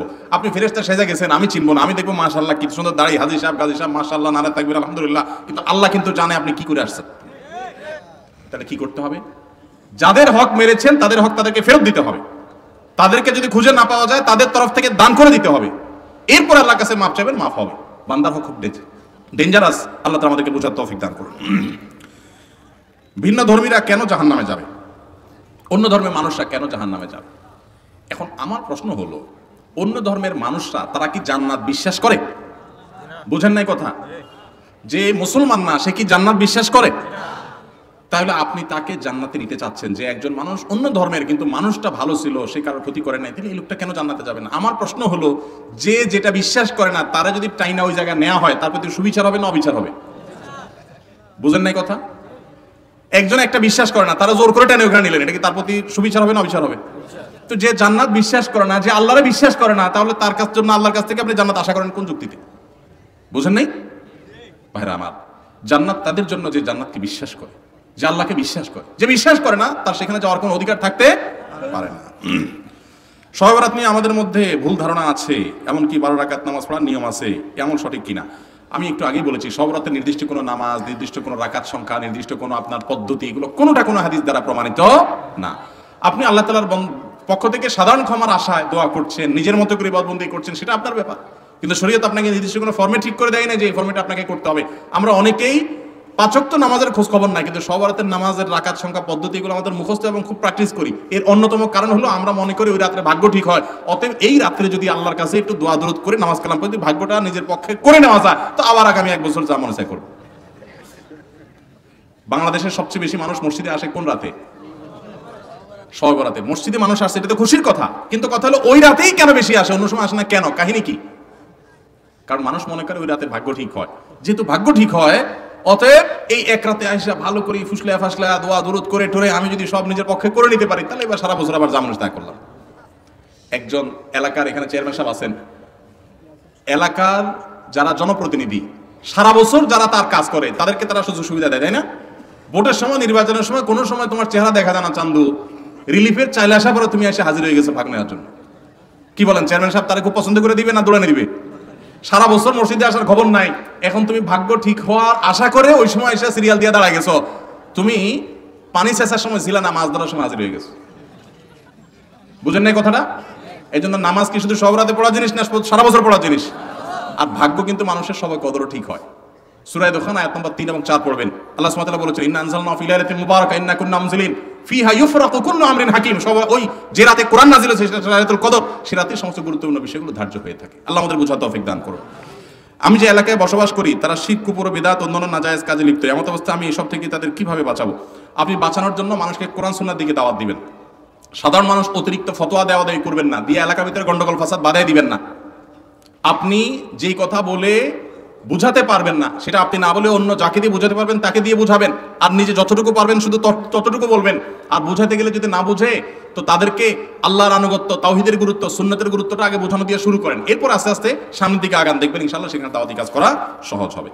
সুদও খায়, ঘুষও খায়, আবার দান সদকাও করে, আবার মসজিদের সভাপতিও, নামাজ মাঝে মধ্যে পড়ে, তাদের আদর্শ কি? মসজিদ যারা পরিচালনা করবে, আল্লাহ রাব্বুল আলামিন কোরআনে কারিমে তাদের 4টা বৈশিষ্ট্যের কথা বলেছেন। কয়টা বৈশিষ্ট্য লাগবে? ইন্নামা ইয়ামুরু মাসাজিদাল্লাহি মান আমানা বিল্লাহ ওয়াল ইয়াউমিল আখির। 1 নম্বর হলো যারা মসজিদ আবাদ করবে তারা আল্লাহর প্রতি ঈমান আনবে, আখিরাতের প্রতি ঈমান আনবে, ঈমানদার হবে। 2 নম্বর ওয়া আকামাস সালাহ, 5 ওয়াক্ত নামাজ তারা পড়বে, নামাজি হতে হবে। 3 নম্বর হলো ওয়া আতাজ যাকাত, শুধু নামাজি পড়বে না, যাকাত ফরজ হলে যাকাত দেওয়ার মতো মানসিকতা থাকতে হবে, কৃপণ হলে হবে না। আর 4 নম্বর হলো ওয়ালাম ইয়াখশা ইল্লাল্লাহ, আল্লাহ ছাড়া কাউকে পরোয়া করবে। আমি মিরপুরে মণিপুরে এক মসজিদে 2003, 4, 5 সন এই সময়টাতে ইমামতি করেছি, আমার মনে আছে। আমার মসজিদে এক দায়িত্বশীল সেক্রেটারি ছিলেন, অনেক আগে মারা গেছেন। আমার নিয়োগের দিন উনি আমাকে বলে দিয়েছেন, হুজুর আল্লাহ আমাকে যে ক্ষমতা, পাওয়ার, গ্রহণযোগ্যতা যাই দিছেন, আপনি যতক্ষণ কোরআন হাদিসের আলোকে কথা বলবেন ততক্ষণ পর্যন্ত আপনার এই কথার সপক্ষে যা যা করা দরকার আমি করবো। ওনার নাম ছিল হাজী জামাল হাজী, বলে আমি জামাল হাজী, আমি সেটা করবো। মানে এলাকার নাম এই নামে পরিচিত ছিল। আর যদি আপনি কোরআন হাদিসের বাইরে কথা বলেন তাহলে আপনার বিরুদ্ধে কিন্তু আমি ওখানে দাঁড়ায় যাব। এবং এই আল্লাহর বান্দা কিভাবে এত দিন এই কনসেপ্ট তার ক্লিয়ার ছিল আমি বুঝি না। এখন তার জন্য আমি দোয়া করি দিল থেকে, আল্লাহ এরকম মানুষ কোরআন হাদিস সম্পর্কে এত স্বচ্ছ ধারণা মসজিদের সব লোকগুলো যদি হয়ে যেত কত সুন্দর হতো। আমার মনে আছে পরিষ্কার যে আমার প্রত্যেকটা ভালো কাজ করবার জন্য উনি এমনও হয়েছে যে একা দাঁড়িয়ে সহযোগিতা করেছেন, এমনও হয়েছে যে সহযোগিতা করতে গিয়ে আঘাতপ্রাপ্ত হয়ে ওনার মাথা ফাটাই দিয়ে ওনাকে রক্তাক্ত করে দিয়েছে বুড়ো মানুষ। এরকমও হয়েছে। শুধুমাত্র কেন? কিছু মানুষ এখানে অন্যায় করতে আসছে, অন্যায় করতে দিবে না, সে তারপরে আঘাত করা হয়েছে, সে আঘাত সহ্য করেছে, তারপরে সে অন্যায় করতে দেয় নাই। তো আল্লাহ বলেছেন মসজিদ যারা পরিচালনা করবে ওয়ালাম ইয়াখশা ইল্লাল্লাহ, আল্লাহ ছাড়া তারা কাউকে পরোয়া করবে। এই পরোয়া করবে না মানে আমি বলতেছি না যে তারা বেপরোয়া হবে, বেপরোয়া বলতে আমরা যা বোঝাই, কিন্তু বুঝাতে চাচ্ছি আল্লাহর ঘরে আল্লাহর বিধান অনুযায়ী চলতে দিবে। আর কাউকে তো অনেক মসজিদ দেখবেন সামনের দিকে জায়নামাজ 1, 2, 3, 4, 5টা 7টা রাখা আছে না নাই? ঢাকার একটা সম্ভ্রান্ত ভিআইপি এলাকার এক মসজিদে আমাকে একবার দাওয়াত দেওয়া হয়েছে। আমি যাই দেখি যে এরকম জায়নামাজ কতগুলা। আমি বললাম আপনারা সব ঢাকার একবারে ক্রিম এলাকার মুসল্লি, আমি জানি এখানে ভিভিআইপিরা নামাজ কালাম পড়েন, কিন্তু আল্লাহর ঘরে সব গোলাম হয়ে আসে, নেতা হয়ে কেউ আসে না। সো এখানে আবার কিসের জায়নামাজ দখল করা করি? এখানে রিকশাওয়ালা যদি আগে আসে, সে আগে দাঁড়াবে, আপনি পরে আসছেন, আপনি পরে দাঁড়াবেন। পৃথিবীর কোথাও যদি সাম্য না থাকে, মসজিদে সাম্য থাকবে। মসজিদ আমাদেরকে সেই শিক্ষা দেয় যে একজন প্রেসিডেন্ট, তার পাশে একজন রিকশাওয়ালা, একজন দিনমজুর, একজন সাধারণ মানুষ, সেও তার সাথে দাঁড়িয়ে নামাজ পড়তে পারবে, তার ইগোতে লাগতে পারবে না, তাহলে সে গোলাম হতে পারবে না।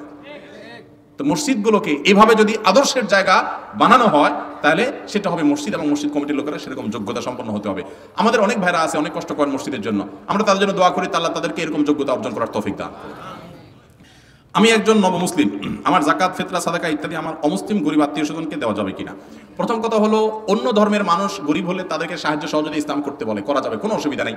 আমরা আমাদের আসুন্নাহ ফাউন্ডেশন থেকে অনেক এই বন্যার সময় ত্রাণ ইত্যাদি আমরা সেদে সেদে অমুসলিমদেরকে দেই। আমি সিলেটে গেছি ত্রাণ দিতে, আমি শুনলাম একটা গ্রাম হিন্দু গ্রাম, আমি বললাম ওই গ্রামে ট্রলার ভিড়াও আগে, সেখানে আগে দিব। আমি নিজে ঘরে ঘরে গিয়ে পুরো ত্রাণের বস্তা তাদেরকে দিয়ে তারপর অন্য জায়গায় গেছি, কারণ অন্য ধর্মাবলম্বী তারা যেন এটা না বুঝে যে ইসলাম আমাদেরকে বলছে শুধু আমাদের চিন্তা করতে। আমরা অন্য ধর্মের মানুষ তো পরের কথা, কুকুর বিড়াল আল্লাহর সৃষ্টি যে কোনো প্রাণীর জন্য আমাদেরকে খেদমত করতে বলা হয়েছে, তাহলে তারা তো মানুষ, তারা তো আমাদের জাতি ভাই, আদম সন্তান ভাই, সেই হিসাবে ভাই। সো তাদের জন্য আমরা অবশ্যই দান দক্ষিণা করব, কিন্তু যাকাতের টাকাটা নির্দিষ্ট খাত আছে, ওই খাতেই ব্যয় করতে হবে। যদি অন্য ধর্মাবলম্বী কাউকে যাকাতের টাকা দেন এই আশা, যাতে করে তিনি ইসলামে আসবেন, অথবা তাকে মনোরঞ্জন করলে ইসলাম মুসলমানদের উপকার হবে, তাহলে সে উদ্দেশ্যে দিতে পারেন, যদি এটা নিয়ে আমাদের ইখতিলাফ আছে। অতএব আপনার মা, আপনার আত্মীয় স্বজন কাউকে যদি গরিব হয়, মা তো না, আত্মীয় স্বজন গরিব যদি হয়, তাহলে তাকে যদি আপনি যাকাতের টাকা দিলে সে মনে হয় যে তাকে হেদায়েতের আশা করেন, তাহলে অনেকগুলো আমাদের মতে সেটি জায়েজ আছে। মা বাবা নামাজ পড়ে না, বাবা মদ গাঁজা সেবন করে, কিন্তু তার ছোট ছেলে মেয়ে আছে, এখানে সাহায্য সহায়তা করা যাবে কিনা? অবশ্যই ছেলে মেয়েদের সাহায্য করবেন। বাবা অন্যায় করলে তাদের কি দোষ আছে? তাদের জন্য সাহায্য অবশ্যই করতে পারবেন, তবে আপনার সাহায্যের টাকা দিয়ে যেন ওই বেটা মদ গাঁজা না কিনলে খেয়াল রাখতে হবে। আমি জেনে শুনে বুঝে নামাজে ভুল হচ্ছে এমন লোকের পিছনে নামাজ পড়লে নামাজ হবে কিনা? ভুল কেমন হচ্ছে এটার উপর নির্ভর করবে। বড় ভুল হয়, অর্থ বিকৃতি হয়, তাহলে পিছনে নামাজ পড়লে নামাজ হবে না। ছোটখাটো ভুল হয়, নামাজ পড়া যাবে, নামাজ হয়ে যাবে। অত্র এলাকায় মহিলারা বাড়ি বাড়ি গিয়ে জামাতে সালাতুত তাসবিহ নামাজ পড়ে, তাদের নামাজ হবে কিনা? মহিলারা বাড়ি বাড়ি গিয়ে সালাতুত তাসবিহ নামাজ পড়ার যদি কোনো সিস্টেম বানিয়ে রাখে এলাকাতে, তাহলে সেটা বেদাত হবে। বেদাত মানে ইসলামের নামে বানোয়াট কাজ। তাহলে এই বানোয়াট কাজ করলে সওয়াব হবে না, গুনাহ হবে, গুনাহ। নবী করিম সাল্লাল্লাহু আলাইহি ওয়াসাল্লাম বলেছেন, ইসলামের ভিতরে কেউ নতুন করে কোনো কিছু আবিষ্কার করলে সেটা না হবে ভ্রষ্টতা, আর ভ্রষ্টতার ঠিকানা গুমরাহি, জাহান্নাম। অতএব বেদাত করলে তার ঠিকানা কি হবে? জাহান্নাম হবে, খবরদার। নফল নামাজ আপনাকে সালাতুত তাসবিহ জামাতের সাথে পড়ার নির্দেশ কোথায় দিয়েছে? কোরআন হাদিসে কোথাও নেই। সেখানে আবার মহিলারা বাড়ি বাড়ি গিয়ে, এটার ইসলামে কোনো সুযোগ নাই। এটা সম্পূর্ণ এবং পরিষ্কার বেদাত। এই বেদাতে লিপ্ত হলে আপনি গুনাহগার হবেন এবং নিজের আমল নষ্ট করবেন। আমার প্রশ্ন হচ্ছে, আদম আলাইহিস সালামের সৃষ্টির সময় পরে শয়তান কেন ওনাকে সিজদা করে নাই? কিসের প্রভাব তার ভিতরে অহংকার সৃষ্টি হয়েছিল? দয়া করে জানাবেন। দেখুন, শয়তানের মনে হয়েছে সে আগুনের তৈরি। সে তো বলেছে, কারণ খালাকতানি মিন নারি ওয়া খালাকতাহু মিন তিন, আল্লাহ আমারে আগুন দিয়ে তৈরি করলা, তারে মাটি দিয়ে তৈরি করলা, আমি কেন তারে সিজদা করব? মর্যাদা কি আগুনের বেশি না মাটির বেশি? মাটির বেশি। আসলে মর্যাদা কারোরই বেশি আর কম নাই। আল্লাহ যার মর্যাদা দিবেন তার মর্যাদা, সবই তো আল্লাহর সৃষ্টি, তো আল্লাহ কাকে মর্যাদা দেবেন আল্লাহর ব্যাপার। আল্লাহ মাটির সৃষ্টি আদমকে মর্যাদা দিয়েছেন, অতএব সেই মর্যাদা আপনি মানতে বাধ্য। যদি মানেন নাই তো আপনি গুমরা, শয়তান সেজন্য গুমরা হয়েছে। শয়তানের ভিতরে দুইটা গুনাহ কাজ করেছে। কয়টা গুনাহ? দুইটা গুনাহ, দুইটা পাপের কারণে শয়তান হয়েছে। ভালো করে শুনে রাখেন, এই পাপগুলো আমরা অনেকে বুকের ভিতরে নিয়ে ওয়াজ মাহফিল শুনতে আসি। বলবো পাপগুলা? দুইটা পাপের কারণে ইবলিস হয়েছে। ইবলিস কি হয়েছে? ইবলিস হয়েছে। নাম্বার 1, তার ভিতরে হিংসা হয়েছে। কি হয়েছে? যে আল্লাহ আদমে এত মর্যাদা দিয়েছে কেন? আমি এত বছর ইবাদত করি, আদমের মাত্র জন্ম হলো আমার সামনে, মাত্র আমার চোখের সামনে যার জন্ম হলো তার এত মর্যাদা কেন হবে? আমার ভিতরে জ্বালাপোড়া করে, এই হিংসা তার মধ্যে হয়েছে 1। 2 নম্বর হলো অহংকার, যে আমারে মা আগুন দিয়ে তৈরি করছে, আগুন তো উপর দিকে উঠে মাটি তো নিচে থাকে, তাহলে আমি বড়। আমরা অনেকেই আছি, নামাজ কালাম করি, নিজেকে মুসলমান দাবি করি, আবার আমি অহংকার করি, মনে করি অমুক আমার চেয়ে ছোট, আমি অনেক বড়, আমি অনেক হান্তান, নিজেকে বড় মনে করি, অহংকার করি। এগুলো আমাদের মধ্যে আছে না নাই? সত্য কথা শুনছি তারপরেও মানি না, কারণ আমার মুখ দিয়ে একটা বাইরে হয়ে গেছে, ওইটা টিকে রাখতে হবে।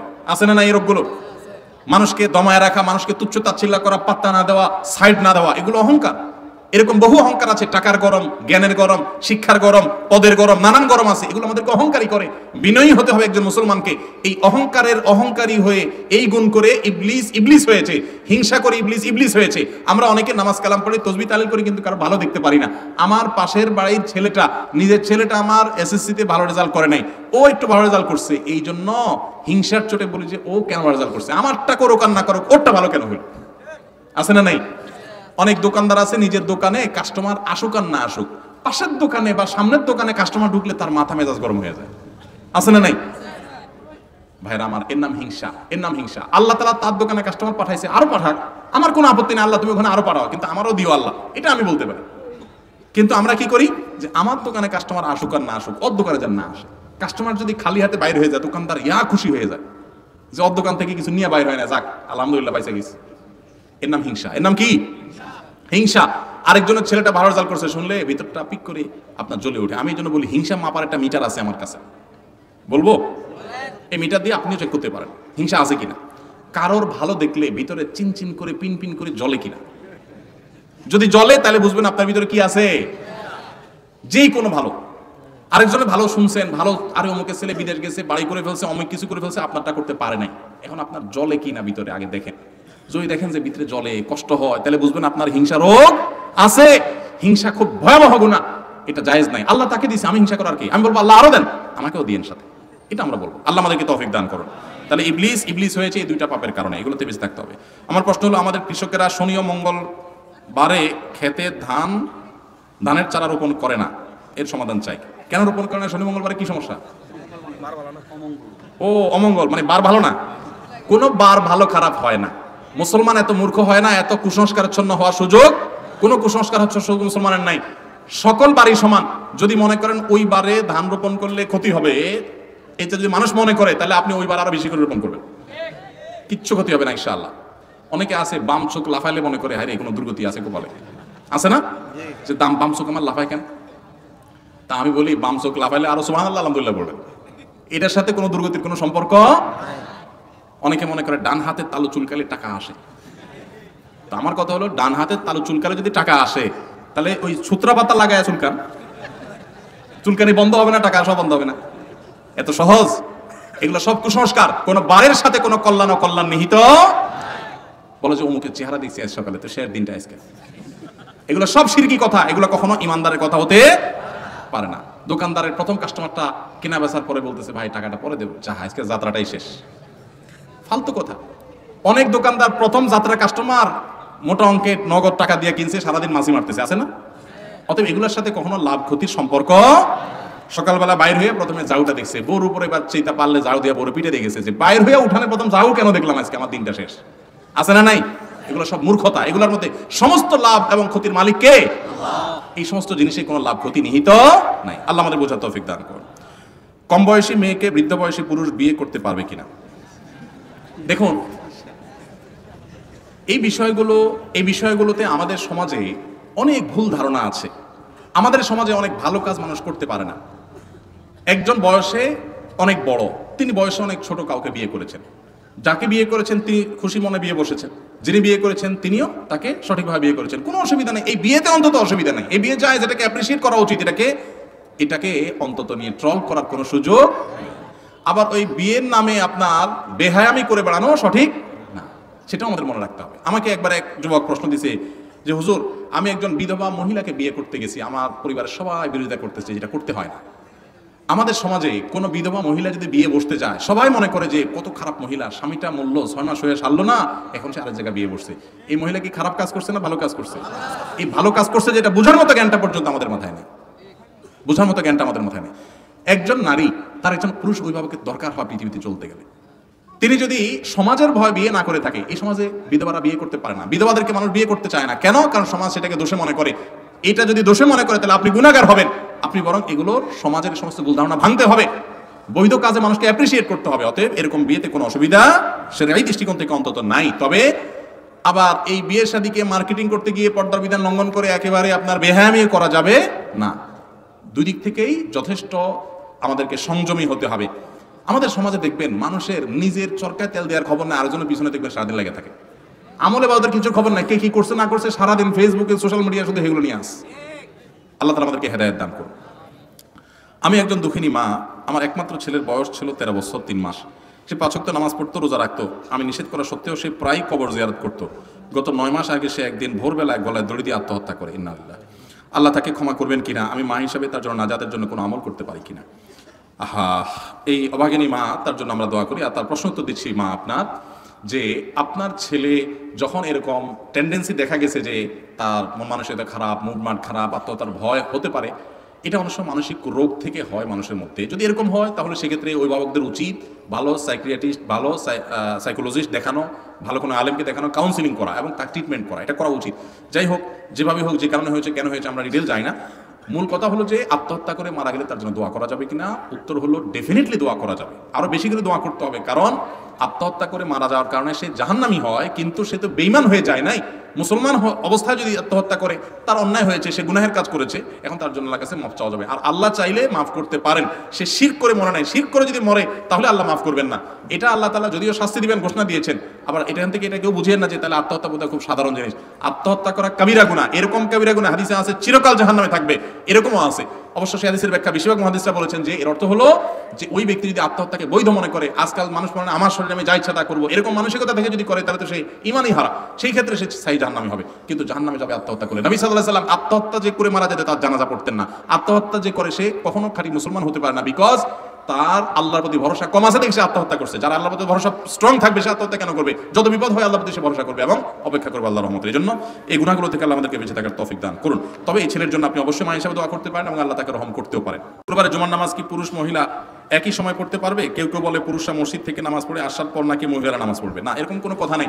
আমাদের দেশে অনেক জায়গাতে আমরা মনে করি পুরুষরা মসজিদে জুমা পড়ার আগ পর্যন্ত মহিলারা বাসায় জোহর পড়তে পারবে না। না, ওয়াক্ত হয়ে গেছে, মসজিদে হলিকে হলো দেখা দেখি নাই, সাথে সাথেই মহিলারা বাসায় নামাজ পড়তে পারবেন, ওয়াক্ত হলেই নামাজ পড়তে পারবেন, পুরুষদের পরে পড়তে হবে এমন কোনো কথা নেই। ঢিলা নামা কতটা জরুরি? যারা পেশাবের পর ঢিলা ব্যবহার করে না তাদের পেছনে নামাজ পড়া যাবে কিনা? পেশাবের পর পবিত্রতা অর্জন করা ফরজ। পবিত্রতা অর্জন না করলে তার নামাজ হবে না, তার পিছনে নামাজ হবে না। এখন ঢিলা ব্যবহার করা ছাড়া কেউ যদি পানি দিয়ে ভালো করে পরিষ্কার করে ফেলতে পারে তাহলে তার পিছনে নামাজ পড়া যাবে। কিন্তু আমাদের বাংলাদেশে বিশেষ করে আপনার অনেকেই আছি যারা পেশাব, আমাদের দেশে খাদ্যে যে অভ্যাস আছে এই অভ্যাসের কারণে পেশাবের ফোঁটা একসাথে পরিষ্কার হয়, একটু সময় লাগে। তাহলে সময় নিয়ে ঢিলা ব্যবহার করে, টিস্যু ব্যবহার করে, পানি দিয়ে দুইভাবে আপনি পরিষ্কার করবেন। দুইটাই করা সুন্নাত, অর্থাৎ ঢিলাগুলো ব্যবহার করবেন আবার পানি ব্যবহার করবেন। আর যদি দুইটা না করে যে কোনো একটা করে নাপাক দুই করে ফেলেন তাহলে সেক্ষেত্রে শুধু পানি দিয়ে দুই করে ফেলেন, নামাজ হয়ে যাবে। ঢিলা ব্যবহার করলে যে নামাজ হবে না তা না, কিন্তু ঢিলার ব্যবহার করা উত্তম এবং সুন্নাত। মাথার চুল দাড়িতে কালো রং দেওয়ার বিধান কি হতে পারে? মাথার চুল বা দাড়িতে কালো রং ব্যবহার করা জায়েজ নাই। আপনি মেহেদি কালার ব্যবহার করতে পারেন, সাদা চুলকে পরিবর্তন করতে নবী সাল্লাল্লাহু আলাইহি ওয়াসাল্লাম বলেছেন, কিন্তু কালো রং থেকে বেঁচে থাকতে বলেছেন। বিধায় কালো রং করা যাবে না। এটা এক ধরনের প্রতারণা যে আমার চুল কালো বা বয়স কম, এটা বোঝানো। অনেক ইয়াং এর চুল সাদা হয়ে যায়, তাহলে সেক্ষেত্রে হাদিসে যেভাবে আছে যে কালো ছাড়াও যে কোনো কালারে কালার করতে পারেন। আমাদের মসজিদের খতিব সাহেব হযরত আমিরে মুআবিয়া রাদিয়াল্লাহু তাআলা আনহুকে বলেছেন তিনি নাকি কাফের, নাউজুবিল্লাহ, এবং অকথ্য ভাষায় গালিগালাজ করেন। আরো বলেন হযরত আবু বকর, ওমর ওনারা নাকি ক্ষমতা লোভী ছিলেন। ইন্না লিল্লাহি ওয়া ইন্না ইলাইহি রাজিউন। এরকম যদি কোনো খতিব বলে থাকে তাহলে এই খতিবের পিছনে নামাজ পড়া জায়েজ নাই এবং কোনো অবস্থাতে জায়েজ হবে না। সাহাবা বিদ্বেষ মানুষকে বেঈমান বানায়। সাহাবা বিদ্বেষ খুব ভয়ঙ্কর জিনিস, মনে রাখবেন। নবী করিম সাল্লাল্লাহু আলাইহি সাল্লামের সাহাবীদের সম্পর্কে বলা কথাগুলো অত্যন্ত পরিষ্কার দিনের আলোর মতো, একবার দিনের আলোর মতো। আল্লাহ রাব্বুল আলামিন তাদেরকে মাফ করে দিয়েছেন, রাদিয়াল্লাহু আনহুম ওয়া রাদু আন। তাদের প্রতি আল্লাহ সন্তুষ্ট হয়ে গেছেন, আপনি সমালোচনা করার কে? ঠিক। নবী সাল্লাল্লাহু আলাইহি সাল্লাম বলেছেন সাহাবীরা যদি সামান্য এক মুঠ পরিমাণ বা সামান্য একটু দান আল্লাহর রাস্তায় করে, তোমরা বহুত পাহাড় পরিমাণ দান করলেও তাদের দামানে সওয়াব হবে না, তাদের সমান হবে না। কেন? কারণ তাদের নিষ্ঠা, তাদের ইখলাস তোমাদের চাইতে বহুগুণ বেশি, তুলনাযোগ্য না। তাদের যে ত্যাগ, হুয়া যে তাবাকুম, আল্লাহ তাআলা তাদেরকে বলেছেন তোমাদেরকে আল্লাহ নির্বাচন করেছেন তার রাসূলের জন্য, এমনি এমনি হয় না। সাহাবীদের মর্যাদা নিয়ে বহুত কথা আছে। আল্লাহ তাদেরকে কতগুলো সার্টিফিকেট কোরআনে দিয়েছেন জানেন? তারা হুম রুকআন সুজদান ইয়াবতাগুনা ফাদলা মিনাল্লাহি ওয়া রিদওয়ানা, তারা আল্লাহর সন্তুষ্টি আশা করে, তারা মুখলিস, তাদের মধ্যে কোনো ধান্দা ছিল না। তাদের মধ্যে যে মত পার্থক্য হয়েছে সেটা বুঝের ভুলের কারণে হয়েছে, দুনিয়ার ধান্দা তাদের মধ্যে ছিল না। তাদের এই চরিত্র নিয়ে সন্দেহ করলে ঈমান নিয়ে টানাটানি দেখা দিবে। এরকমই ওর পিছনে নামাজ পড়াই জায়েজ নেই। লাশ দাফনের পর কবরের পাশে পূর্বমুখী হয়ে দাঁড়িয়ে আজান দেওয়া জায়েজ আছে কিনা কোরআন হাদিসের আলোকে জানতে চাই। লাশ দাফনের পর পূর্বমুখী হয়ে বা পশ্চিমমুখী হয়ে কোনো মুখী হয়ে আজান দেওয়ার কোনো সিস্টেম শরীয়তে নাই। লাশ দাফন করার পর একটা সুন্নত আছে যেটা আমরা 99% মানুষ জানি না, বলবো সেটা। সে আমলটা হলো লাশ দাফন করার পর মাটি দেওয়া শেষ, কবরস্থ করা শেষ, এবার যারা কবর দাফন কাজে শরীক হয়েছেন তারা সবাই কিবলামুখী হয়ে হাত তুলে আল্লাহর কাছে ওই মুর্দার জন্য দোয়া করবেন, এটা সুন্নাত। আমরা ওই ভুলভাল জায়গায় হাত তোলা তুলে নিয়ে একা মারামারি করতে পারি, কিন্তু সুন্নাত আমরা জানি না অনেকে। নবী সাল্লাল্লাহু আলাইহি সাল্লাম মাটি দেওয়ার পর কিবলামুখী হয়ে বলতেন সালু লি আখিকুমুত তাসবিহ ইস্তাগফিরু লি আখিকুম ওয়া সালু লাহুত তাসবিহ, তোমাদের ভাই যাকে দাফন করলা, যে লোকটাকে এখন লাশ দাফন করলা, তার জন্য আল্লাহর কাছে এখন ক্ষমা প্রার্থনা করো আর দোয়া করো সেই যেন এখন মুনকার নাকিরের প্রশ্নের জবাবে ঈমানের উপরে ঠিকঠাক থাকতে পারে। এই জন্য দোয়া করতে হয়, আল্লাহ আমার এই লোকটা যে মারা গেল, যারা দাফন করলাম, ভাই বোন যিনি হন, আল্লাহ এই লোকটা, যে কোনো মুসলিম নারী পুরুষ, আল্লাহ এই লোকটা দুনিয়াতে যেরকম ইমানদার ছিল এখনো যেন প্রশ্নের উত্তরে ঈমানের উপরে টিকে থাকতে পারেন। তার ইন্টারভিউ যেন ভালো হয়, সেজন্য ইমানদার থাকতে পারে, আপনি তাকে মাফ করে দেন। এই দোয়া কেবলামুখী হয়ে যার যার মতো ইন্ডিভিজুয়াল ব্যক্তিগতভাবে দোয়া করা সুন্নাত। তো এটা আমরা অনেকে জানি না। দেবর ভাবি যে পরকীয়া সম্পর্কের এই বিষয়ে কিছু বলেন, আমরা পরকীয়া নিয়ে অনেক কথা বলেছি। দেবর ভাবির মধ্যে পরকীয়াটা বেশি কেন হয়?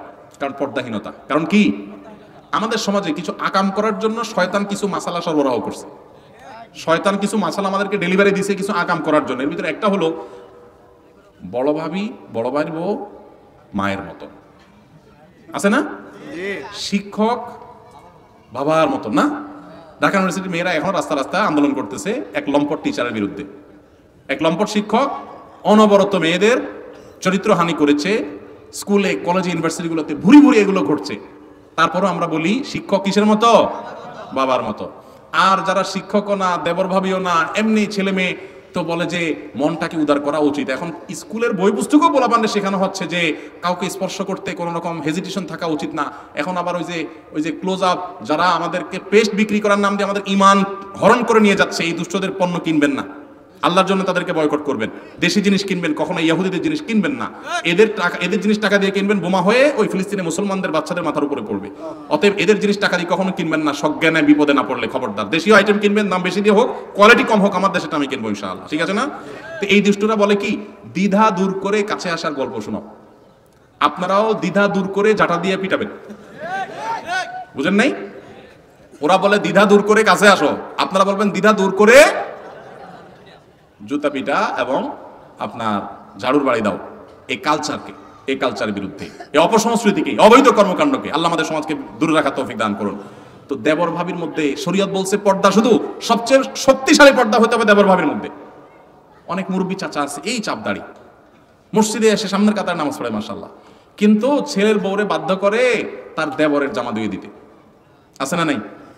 দেবরের ভাত বাড়ি দিতে বলে। এই পুরুষ জানে না সে নিজে দায়ুস, সে নিজে তার ফ্যামিলিতে পর্দার বিধান লঙ্ঘন করছে, সে জানে না সে গুনার কাজ করছে। মনে রাখবেন হাদিসে আছে নবী সাল্লাল্লাহু আলাইহি ওয়াসাল্লাম আল-হামু ওয়াল মাউত, তিনি বলেছেন আল-হামু ওয়াল মাউত, দেবর এটা তো মৃত্যুর মতো ভয় পাইতে হবে। দুলাভাইরা শালীকে আর ভাবিরা দেবরকে মৃত্যুর মতো ভয় পায়, দূরত্ব বজায় রাখতে হবে, পর্দা মেনটেন করতে হবে, কারণ এখানে অনাচার হয় বেশি। সর্বনাশ হয়ে গেলে এরপরে যা বলেন হুজুর তাবিজ দেন, ঘুরে গেছে, লাভ নাই তাবিজ দিয়ে। বুঝতে পারছেন? সাবধান হবেন, বেশি ভালো সাজবেন না। বলে যে শুনেন, আপনাদের মনগুলো এত পচা কেন, আপনারা এত বাজে চিন্তা করেন কেন? আমাদের মনে তো এত খারাপ কিছু নেই, আমরা উদার মন, শিয়ালের মতো। শিয়াল মুরগিরে বলে তোমার মনটা এত ছোট কেন বলো তো, এত সংকীর্ণ মনে কেন তুমি হুজুরদের মতো, তুমি একটু ব্রড উদার হতে পারো না? চলে আসো আমার সাথে জঙ্গলে। এরপরে সময় মতো গাড় মটকায় দেয়, তাই না? তো শিয়ালের মতো অতি উদারতার কথা বলে যারা, এগুলো সবগুলো হলো লম্পট। এরা সবগুলো আমাদের সমাজকে নষ্ট করতে চায়। আর এই নষ্টমী থেকে যদি সমাজকে বাঁচাতে চান, তাহলে আল্লাহর দ্বীনের পথে ফিরে আসার কোনো বিকল্প। বেশি উদার শাস্তি গিয়া এরপরে যখন সালা আম সব হারাই ফেলবেন, এরপরে এসে বলবেন হুজুর এখন তো বউ তো লিটনের হাত দিয়ে চলে গেছে, লিটনের হাত ধরে তো চলে গেছে, বউ লাভ হবে না। আল্লাহ আমাদেরকে হেদায়েত পাওয়ার তৌফিক দান করুন। আমি সাধারণত গীবত করি না, কিন্তু কেউ আমার সামনে গীবত করলে আমিও নিজের অজান্তে গীবত করে ফেলি। এর থেকে কিভাবে মুক্তি পাবো? এই জন্য তো আল্লাহ তাআলা মন্দ বন্ধু মন্দ পরিষদ ছাড়তে বলছেন, যেখানে থাকলে গুনাহ হবে। এই জন্য যে গীবত করে তার থেকে কি থাকতে হবে? দূরে ছাড়তে হবে। প্রতিবেশী হারাম উপার্জনের টাকায় কেনা খাবার দিলে অপচয় যাতে না হয় সেজন্য ইচ্ছে না থাকলেও খেতে হয়। এই জন্য মুক্তির উপায় কি? আহারে অপচয় আল্লাহর মানুষ, এত ভালো চিন্তা মানুষ যে আপনি অপচয় না হয় আপনি আরেকজনে দিয়ে দেন। মাসালা ঘুরায় খাওয়ার জন্য অপচয়ের চিন্তা করলেন? আচ্ছা যাক, হয়তো সুস্থ চিন্তাই করেছেন, সুধারণা করলাম। কেউ যদি হারাম টাকা দিয়ে আপনাকে কিছু কিনে দেয়, সেটা আপনার জন্য খাওয়া জায়েজ নাই, ডেফিনেটলি ফেরত দিয়ে দিবেন বুকের বল থাকলে। আর যদি সেটা না পারেন তাহলে সেক্ষেত্রে অন্য কাউকে দান করবেন, নিজে ভোগ করবেন না। আর যদি হালাল মিশ্র উপার্জন থাকে, সেখান থেকে দেয় করতে দিতে আপনি জানেন না, তাহলে খেলে জায়েজ হবে, কিন্তু না খাইলে উত্তম। দুঃখ কষ্ট অভাব ও দুশ্চিন্তা থেকে মুক্তির জন্য দোয়া বলে দেন। দুঃখ কষ্ট অভাব এবং দুশ্চিন্তা থেকে মুক্তির জন্য তিনটা দোয়ার কথা বলি। এমনি তো আমল আছে বহুত, অন্যান্য করণীয় করবেন, পাশাপাশি তিনটা দোয়া। নাম্বার 1, বেশি বেশি দুরূদ পাঠ করবেন। যেই কোনো বিপদ আপদ থেকে মুক্তির জন্য মহৌষধের কাজ করবে দুরূদ পাঠ করা। বড় কোনো বিপদে পড়ছেন, দুরূদ পড়া শুরু করে দেন। আল্লাহুম্মা সাল্লি আলা মুহাম্মাদ ওয়া আলা আলি মুহাম্মাদ কামা সাল্লাইতা আলা ইব্রাহিম ওয়া আলা আলি ইব্রাহিম ইন্নাকা হামিদুম মাজিদ। আল্লাহুম্মা বারিক আলা মুহাম্মাদ ওয়া আলা আলি মুহাম্মাদ কামা বারাকতা আলা ইব্রাহিম ওয়া আলা আলি ইব্রাহিম ইন্নাকা হামিদুম মাজিদ। বেশি দুরূদ পাঠ করেন। দুরূদ পাঠ করে আমার জীবনে এরকম বেশ কয়েকবার ঘটছে যে ওয়ালে পিঠ থেকে গেছে, অর্থাৎ আর পিছে যাওয়ার জায়গা নাই। এরকম বিপদে যে মনে হচ্ছে যে এই বিপদ থেকে উদ্ধারের কোনো পথ নাই, অনবরত দুরূদ শুধু মুখের মধ্যে, যতক্ষণ আপনার নিঃশ্বাস প্রশ্বাস নিয়েছি দুরূদ পড়তেছিলাম। এরপর আল্লাহ তাআলা এমন ভাবে সেই সমস্যা দূর করেছেন যে মনে হচ্ছে আসমান থেকে মনে হচ্ছে সাহায্য নাজিল হয়েছে। আলহামদুলিল্লাহ, এরকম একাধিকবার জীবনে দেখেছি। নবী সাল্লাল্লাহু আলাইহি ওয়াসাল্লাম পরিষ্কারভাবে, খুব বলিষ্ঠভাবে আমাদেরকে বলে গেছেন দুরূদ শরীফ এটা মানুষের পেরেশানি দূরের মাধ্যম। একইভাবে দ্বিতীয় আমল হলো ইস্তিগফার, আস্তাগফিরুল্লাহ ওয়া আতুবু ইলাইহি। কোনো বিপদ হয়েছে আস্তাগফিরুল্লাহ ওয়া আতুবু ইলাইহি, আস্তাগফিরুল্লাহ ওয়া আতুবু ইলাইহি, বেশি দুরূদ পাঠ করেন, এই ইস্তিগফার পাঠ করেন। এটাও মানুষের মান লাজিমাল ইস্তিগফার, যে ব্যক্তি ইস্তিগফারকে সবসময় আঁকড়ে ধরে সারাক্ষণ পড়তে থাকে, সে ব্যক্তি যে কোনো বিপদ থেকে উদ্ধারের রাস্তা আল্লাহ তাআলা বের করে দেন, আবিষ্কার করে দেন, সারপ্রাইজ তাকে করে দেন, সারপ্রাইজ করে দেন। 3 নম্বর হলো দোয়া ইউনুস, লা ইলাহা ইল্লা আনতা সুবহানাকা ইন্নী কুনতু মিনাজ জালিমিন। ইউনুস আলাইহিস সালামের বিপদ উদ্ধার করেছেন আল্লাহ তাআলা। কোরআনে আল্লাহ বলেছেন ওয়া কাযালিকা নুনজিল মুমিনিন, ইউনুসকে যেভাবে রক্ষা করেছি ঈমানদারদেরকে এই দোয়া পড়লে একইভাবে রক্ষা করব। অতএব দুরূদ, ইস্তিগফার, দোয়া ইউনুস, এই 3টা আমল খুব বেশি করবেন, ইনশাআল্লাহ যে কোনো পেরেশানি থেকে মুক্তি লাভ করবেন। আবার পেরেশানি থেকে মুক্তি লাভের আলাদা দোয়া আছে, আল্লাহুম্মা ইন্নী আউযু বিকা মিনাল হাম্মি ওয়াল হাযান, আল্লাহ টেনশন পেরেশানি থেকে মুক্তি চাই, দোয়া পানা চাই। ওয়া আউযু বিকা মিনাল আজজি ওয়াল কাসাল, আল্লাহ অক্ষমতা থেকে, অলসতা থেকে আপনার কাছে পানা চাই, এই দোয়া বিশেষ করে পড়বেন। এবং সেই সাথে গুনাহ থেকে মুক্ত থাকবেন। দান সাদাকা করলে বিপদ দূর হয়, যদ্দূর পারেন দুধ দান করেন, বিপদ আপদে পড়লে ইনশাআল্লাহ আল্লাহ তাআলা উদ্ধার করবেন। আল্লাহ আমাদের সবাইকে সুখী, সমৃদ্ধ এবং ঈমান আমলের সাথে আমাদের পুরো জীবনকে কাটাবার তৌফিক দান করুন। আমিন। পীরের মুরিদ না হলে নাকি পরিচয়হীন ছাড়া থাকে এবং তার পীর মুরব্বী শয়তান হয়। আমাদের দেশে অনেকে মনে করে যার কোনো পীর নাই তার পীর শয়তান। এটা কোনো সঠিক কথা না ভাই, এটা আমাদের নিজেদের মন গড়া কথাবার্তা। একজন মানুষ কোরআন হাদিসের উপরে চলার জন্য আলেমদের সান্নিধ্য, গাইডলাইন দরকার আছে, নেককার মানুষদের সোহবত দরকার আছে। কিন্তু এর মানে এই না যে একজন মানুষ পীর না হলে সে হারাম করেছে বা সে তার মুসলমানই হলো না, তার পীর শয়তান, এগুলো একেবারে বানোয়াট কথা। বরং অনেকে পীর মুরিদি করে জাহান্নামে যায়। অনেকের পীর মুরিদিটাই বরং জাহান্নামে যাওয়ার কারণ যে আপনার পীরের হাতে অলৌকিক ক্ষমতা আছে মনে করেন, পীরই জাহান্নামে নেওয়ার মালিক মনে করেন, তাহলে সেক্ষেত্রে সেটা বরং জাহান্নামে যাওয়ার কারণ হতে পারে। আল্লাহ আমাদেরকে শুদ্ধ চিন্তা লালন করার তৌফিক দান করুন। আপনার ধর্মীয় উপদেষ্টা, আপনার ব্যক্তিগত মুরব্বী, আপনার একান্ত পরামর্শক থাকতে পারে, কোরআন হাদিসের আলোকে আপনাকে গাইড করে, আপনি সেই গাইড গ্রহণ করবেন। কিন্তু সেই জায়গায় যদি আপনি তাকেই সর্বেসর্বা বানিয়ে নেন, আল্লাহ নির্দেশের উপরে প্রাধান্য দিয়ে দেন এবং অন্ধভাবে অনুসরণ করেন, মনে রাখেন অন্ধ অনুসরণ আল্লাহ এবং তার রাসূল ছাড়া আর পৃথিবীতে কোনো মানুষের করার সুযোগ, যত বড় হুজুর হোক, যাই বলবো সব মানবো না, যতক্ষণ কোরআন হাদিসের আলোকে মানবো, আমার বুঝে আসলেও মানবো, না হলেও মানবো, আর না হলে মানা যাবে না। আল্লাহ আমাদের সবাইকে আমলের তৌফিক দান করুন। জাযাকুমুল্লাহ খাইর। আর প্রশ্ন নেওয়ার সুযোগ নাই, অনেক রাত হয়ে গেছে। দেন নাই কেন আপনি প্রশ্ন? মসজিদে অনেকে আছে যে সারাদিন রাস্তাঘাটে ঘুরে ফিরে, চা দোকানে আড্ডা মারে, সব কাজ করে, মসজিদে আসলে চেয়ার টান দিয়ে বসে নামাজ পড়ে। আসেনি? আমাদের মসজিদগুলোর দিকে তাকাইলে এখন সন্দেহ হয় এটা কি আকিস প্লাস্টিকের দোকান না মসজিদ। এই পরিমাণ প্লাস্টিকের চেয়ার থাকে, তাই না? একটু বসেন, শেষ হয়ে গেছে তো ভাই, আর কয়েক সেকেন্ডে তো শেষ হয়ে যাবে না, একটু বসেন। তো যে ব্যক্তি রুকু সিজদা করতে পারে না, কোমর ভাঙতে পারে না, তার অসুবিধা হয়, শরীরে কষ্ট হয়, সত্যিই তার অসুবিধা হয়, সে পারেই না, তার জন্য তো জায়েজ আছে। কিন্তু যার এই লেভেলের সমস্যা হয় না, তার কিন্তু এরকম চেয়ারে বসে নামাজ পড়লে নামাজ হবে না। এই জন্য আপনি দেখতে হবে যে আদৌ আপনি চেয়ারে বসে নামাজ না পড়লে অসুবিধা হয় কিনা। রুকু সিজদা করতে একটু কষ্ট হয়, তো একটু কষ্ট হলে চেয়ারে বসে নামাজ পড়া যাবে না, কষ্ট করতে হবে। হ্যাঁ, যদি কষ্ট হলে আপনার স্থায়ীভাবে ক্ষতি হয়, অসহনীয় কষ্ট হয়, ডাক চিৎকার শুরু হয়, তাহলে আপনি বসে নামাজ পড়তে পারেন। অনেকে আছে হাঁটতে পারেন কিন্তু ওই কোমর ভাঙতে পারেন না, তো এরকম হলে না আপনি চেয়ারে বসে নামাজ পড়তে পারেন, কিন্তু সেটা হলো একেবারে শেষ মুহূর্তে। পুরস্কার তো দেওয়া হলো না, পুরস্কার নিয়ে যাবেন না? আচ্ছা, পুরস্কার অল্প সময়ের ভিতরে ঝটপট দিয়ে দেই আমি, সময় কম। 1 নম্বর কথা হলো যে কোনো প্রশ্ন মুখে দেওয়া যাবে না, কোনো প্রশ্ন মুখে নাই, লিখিত দেন। ওদিকে আসেন, ওদিকে আসেন। এভাবে কথা বললে এলোমেলো হবে, এভাবে কথা বললে এলোমেলো হবে। বসেন, বসেন, মুখে কোনো প্রশ্ন নাই, বসেন। মুখে কোনো প্রশ্ন নাই, প্রশ্ন শেষ, হুজুর দোয়া করবেন। মুখে যদি প্রশ্ন করেন তা আপনি করলে উনি কি দোষ করছে? আরো 10 জন করবে, কারোর জন্য নাই। এবার প্রশ্ন আমি করব, বহুত কাহিনী করছেন আপনারা, এতক্ষণ প্রশ্নগুলো ধরা দিয়ে আমার ডিউটি করেছেন, এবার আমি প্রশ্ন করব, আপনারা উত্তর দিবেন। রেডি আছেন তো? ঠিক আছে। আচ্ছা, শাবান মাসের আমল হলো বেশি বেশি নফল রোজা রাখা, তাই না? মনে করছেন এই প্রশ্ন করবো, এটা তো সহজ প্রশ্ন। আচ্ছা, এই নফল রোজা রাখা যে শাবান মাসের আমল, সেই বিষয়ে কথা বলতে গিয়ে আমি নবী করিম সাল্লাল্লাহু আলাইহি সাল্লামের একটা অভ্যাসের হাদিস উল্লেখ করছি যে তিনি শাবানে রোজা রাখতেন। কয়টা রাখতেন, কি রাখতেন, এই সম্পর্কিত একটা হাদিস বলেছে। আমাদের আয়েশা বলেছেন যে নবী সাল্লাল্লাহু আলাইহি ওয়াসাল্লাম শাবানে কি পরিমাণ রোজা রাখতেন। এই হাদিসটা যিনি বলতে পারবেন শুধু হাত তুলবেন। ওই লাল হাত, হ্যাঁ দাঁড়ান, বলেন লাল হাত ভাই। উত্তর বল দিলে উল্টা জরিমানা। হ্যাঁ বলেন, অসুবিধা ওখান থেকে চিৎকার করে বলেন না, জওয়ান মানুষ। আর একটু কাছাকাছি যান। শাবানে কতগুলো রোজা রাখতেন উনি? পরিমাণ রেশিও কি পরিমাণ রোজা রাখতেন শাবান মাসে? আমি সংখ্যা বলছি 20টার কাছাকাছি না। নবী সাল্লাল্লাহু আলাইহি ওয়াসাল্লাম কয়টা রাখতেন সে সম্পর্কে হাদিসের ভাষ্য আছে, মানে সংখ্যা না, মানে পরিমাণ। হ্যাঁ আপনি দাঁড়ান, বলেন। এই সংখ্যাও হাদিসের কথা বলিনি আমি। কে বলতে পারবেন হাদিস হয় নাই? উত্তর অনেকটা এটা কাছাকাছি হয়েছে না? বলেন, দাঁড়ান, আপনি শেষ প্রশ্ন, আপনি না পারলে উনি, ওনারটা কাছাকাছি আছে। হ্যাঁ, আরে ভাই, এটা তো মুখস্থ বাস করে দিলেন আপনি। ঠিক আছে, তিনি শাবানের, ওনার উত্তরই সঠিক, শাবানের অল্প কয়েকদিন ছাড়া প্রায় পুরো মাস রোজা রাখতেন। চলে আসেন, আপনি পুরস্কার নিয়ে যান। আচ্ছা, এরপরের প্রশ্ন, দ্বিতীয় প্রশ্ন হলো, আমরা এখানে অনেকগুলো প্রশ্নের উত্তর দিয়েছি এবং প্রশ্ন উত্তর দিতে গিয়ে আমরা আপনার অনেকগুলো হাদিস এবং আয়াত আমরা উল্লেখ করেছি। এই আয়াত এবং হাদিসের আলোকে এখন আমরা একটু প্রশ্ন করব যে মসজিদ যারা পরিচালনা করবে, কোরআনে আল্লাহ তাআলা তাদের 4টা বৈশিষ্ট্য উল্লেখ করেছেন, যে 4টা বৈশিষ্ট্য যোগ্যতা থাকবে মসজিদ কমিটির লোকদের, মসজিদ আবাদ করবে যারা, মসজিদ দায়িত্ব যারা পালন করবে। এই 4টা যোগ্যতা কি কি কে বলতে পারবেন? হাত তুলবেন। মাদ্রাসার ছাত্র বা আলেম হলে পুরস্কার পাবে না, অন্যরা, তাদের তো এমনি জানা আছে। আসেন, সামনে আসেন। কই আসেন, আসেন, কই ভাই, এদিকে আসেন। কি নাম আপনার? মোহাম্মদ জালাল মিয়া। আপনি এই শাবানের হাদিসটাকে আগের থেকে জানতেন না এখানে শিখছেন? এখানে এসে শিখছেন। এখন হাদিস যায় না, পুরস্কার নেবেন না একটা রোজা রাখবেন শাবানের? ইনশাআল্লাহ দেখার চেষ্টা এক দুইটা রাখবেন ইনশাআল্লাহ। নিয়ত করছেন? কি কাজ করেন? করি। ফার্নিচারের কাজ করি। ফার্নিচারের কাজ করেন। মাশাআল্লাহ, মাশাআল্লাহ। আল্লাহ তাআলা আপনার প্রতি রহম করুক, আমরা দোয়া করি। আপনাকে আমরা কি পুরস্কার দিব বলেন? আপনাকে আমি গুনাহ মাফের উপায় বইটা হাদিয়া করলাম। মাশাআল্লাহ। আর এখন আর বিষয় নাই। আপনি আসুন্না ফাউন্ডেশন, আমার একটা বন্ধু মানে টাকা দৈনিক কথা ছিল, এটা টাকাটা দিলি যোগাযোগ করে আপনার সাথে। আলহামদুলিল্লাহ, এটা দেওয়ার জন্য ওই যে ফাউন্ডেশন নম্বরে ফোন দিবেন, যোগাযোগ করবেন। কেন আসছেন হে? আচ্ছা, আলহামদুলিল্লাহ, ওই যে ফাউন্ডেশন নাম্বার নিয়ে যান। জি বলেন। 4টা গুণ।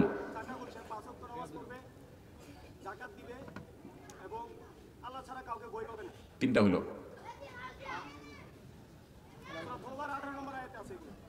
আমার আয়াত নম্বর তো আমি জানতে চাইনি। 4টা গুণ বলছে। হ্যাঁ, আপনি দাঁড়ান না, উনি দাঁড়াইছে, উনি হাত দিয়েছে। হ্যাঁ, আগে না হলো না, 1 নম্বরই ভুল হয়ে গেছে। হ্যাঁ বলো। আচ্ছা দাঁড়ান, দাঁড়ান, এই সাইড থেকে একটু দেখি। হ্যাঁ বলো। এই যে এই যে ইয়াংম্যান। হ্যাঁ, না না, এই যে ও। হ্যাঁ, আল্লাহ এবং পরকালের প্রতি বিশ্বাস করতে হবে। মাশাআল্লাহ, উত্তর সঠিক, প্রথমটা হলো। হ্যাঁ হ্যাঁ, সিরিয়াল একটু লেভেল হয়েছে, সমস্যা নাই। নামাজ পড়তে হবে, জাকাত আদায় করতে হবে, 3টা হয়ে গেছে। 4 নম্বরটা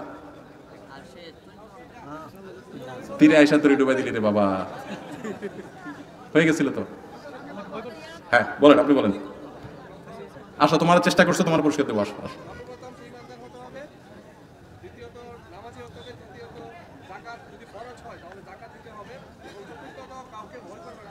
আল্লাহ ছাড়া কাউকে পরোয়া করবে না। আর ঈমান আনবে যে, সেটা হলো আল্লাহ এবং আখিরাতের প্রতি ঈমান আনবে। আসেন, উত্তর সঠিক। দুজন চলে আসেন, একটু বসেন, একটু বসেন, বসেন বসেন বসেন ভাই। এরপরে আসেন, আজকের আলোচনা শোনার পর কোন একটা আমল করবেন, নিয়ত করছেন যে আজকের আলোচনা শোনার পর, এখন আমি বলার পর না, আমি যখন আলোচনা করছি তখন মনে নিয়ত করছেন যে আমি আজকে থেকে এই আমলটা করব, আজকে শিখলাম, অথবা এই খারাপ কাজটা ছাড়বো, আজকে থেকে প্রতিজ্ঞা করলাম। এরকম যদি কোনো নিয়ত কারোর থাকে, একটু হাত তুলবেন। আচ্ছা, ওখানে দিয়ে দেন না তাদের পুরস্কার দেন ভাই, দুইটা পুরস্কার দেন দুজন। জি, 1 মিনিট দেখি। এ লাল লাল লাল পাঞ্জাবি আলা, বলেন কি পুরস্কার, কি নিয়ত করছেন আপনি? আর অন্যদেরটা শুনবো, একটা শুনি। হ্যাঁ জি, এখন থেকে আমি তো এই ওয়াজ করিনি। আচ্ছা, ও দাঁড়াইছে, নিয়ত করছে, ওরে বঞ্চিত করে লাভ নেই, দিয়ে দেন। 1 মিনিট, একটু বসেন বসেন, আমি একটু হাত নিতে চাই। ওই যে ছোট পিচ্ছি, হ্যাঁ তুমি কি নিয়ত করছো? হ্যাঁ, কি পরিষ্কার পরিচ্ছন্ন করবা? সত্যি রাস্তাঘাট পরিষ্কার করবা? মাশাআল্লাহ। নিয়ত করছো? এতগুলো মানুষের সামনে মাহফিলে নিয়ত করতেছো, আমল করবা ইনশাআল্লাহ। অন্য বন্ধু বান্ধবদেরকে সাথে নিয়ে রাস্তা পরিষ্কার করবা, ড্রেন পরিষ্কার করবা, আবার বাহিরে পরিষ্কার করি, আর এদিকে মা বাবার থালাটা না ধুয়ে খাও, সেটা করা যাবে না। কিন্তু ঘরেও কাজ করতে হবে, তাই না? কাজ করলে মানুষ বড় হয়। আসো আসো, মাশাআল্লাহ, সুন্দর নিয়ত করেছো, তোমার পুরস্কার স্টেজে চলে আসো। আচ্ছা, এরপরে আর কে ভালো কি নিয়ত করেছেন শুনবো আমি। মাদ্রাসার ছাত্র দেখি, মাদ্রাসা তো দেই না, বলো তুমি কি নিয়ত করছো, বলো। হ্যাঁ বলো। হ্যাঁ, কি নিয়ত করছো বলো? শাবান মাসের। আচ্ছা আসো, তোমার পুরস্কার দেই। এদিকে এই যে ভলান্টিয়ার ভাই, হ্যাঁ বলেন, আপনি কি নিয়ত করছেন? না না, এই যে ভলান্টিয়ার ভাই। হ্যাঁ, আমি ইনশাআল্লাহ এলাকার অসহায় দরিদ্র মানুষের সেবা করব, এলাকার সব মানুষদের সাথে নিয়ে একমাত্র আল্লাহ সন্তুষ্টির জন্য। মাশাআল্লাহ মাশাআল্লাহ, এই দুজনকে 2টা বই দিয়ে দেন। তোমরা কে কি, তুমি কিসে পড়ো বাবা? ক্লাস 10-এ। তুমি রাস্তাঘাট পরিষ্কার করবা, মানুষের পাবলিক প্লেস পরিষ্কার করবা, এটা সবার কাছের জন্য। মাশাআল্লাহ। আবার বাসা বাড়িতে গিয়ে মা বাবার হেল্প করবা, কাজে কামে, সেটাও করবা, ঠিক আছে? মাশাআল্লাহ, তোমার জন্য মা মা মা এবং বাবা, এই বইটা হাদিয়া, 2য় খণ্ড। আর তোমার জন্য জীবন সায়ান্না মানবতার রূপ, মনোমুদ্দিন খান অনুদিত। জি, কেমন হাত মিলানো লাগবে না। জাযাকাল্লাহ খাইর। পুরস্কার আমার হাতে আর নাই, আপনি পুরস্কার পাওনা আছে, ওই এজাজ বই থাকলে ওরা একটা বই দিয়ে দাও পুরস্কার। জাযাকুমুল্লাহ খাইর। ভাইরা আমরা এতক্ষণ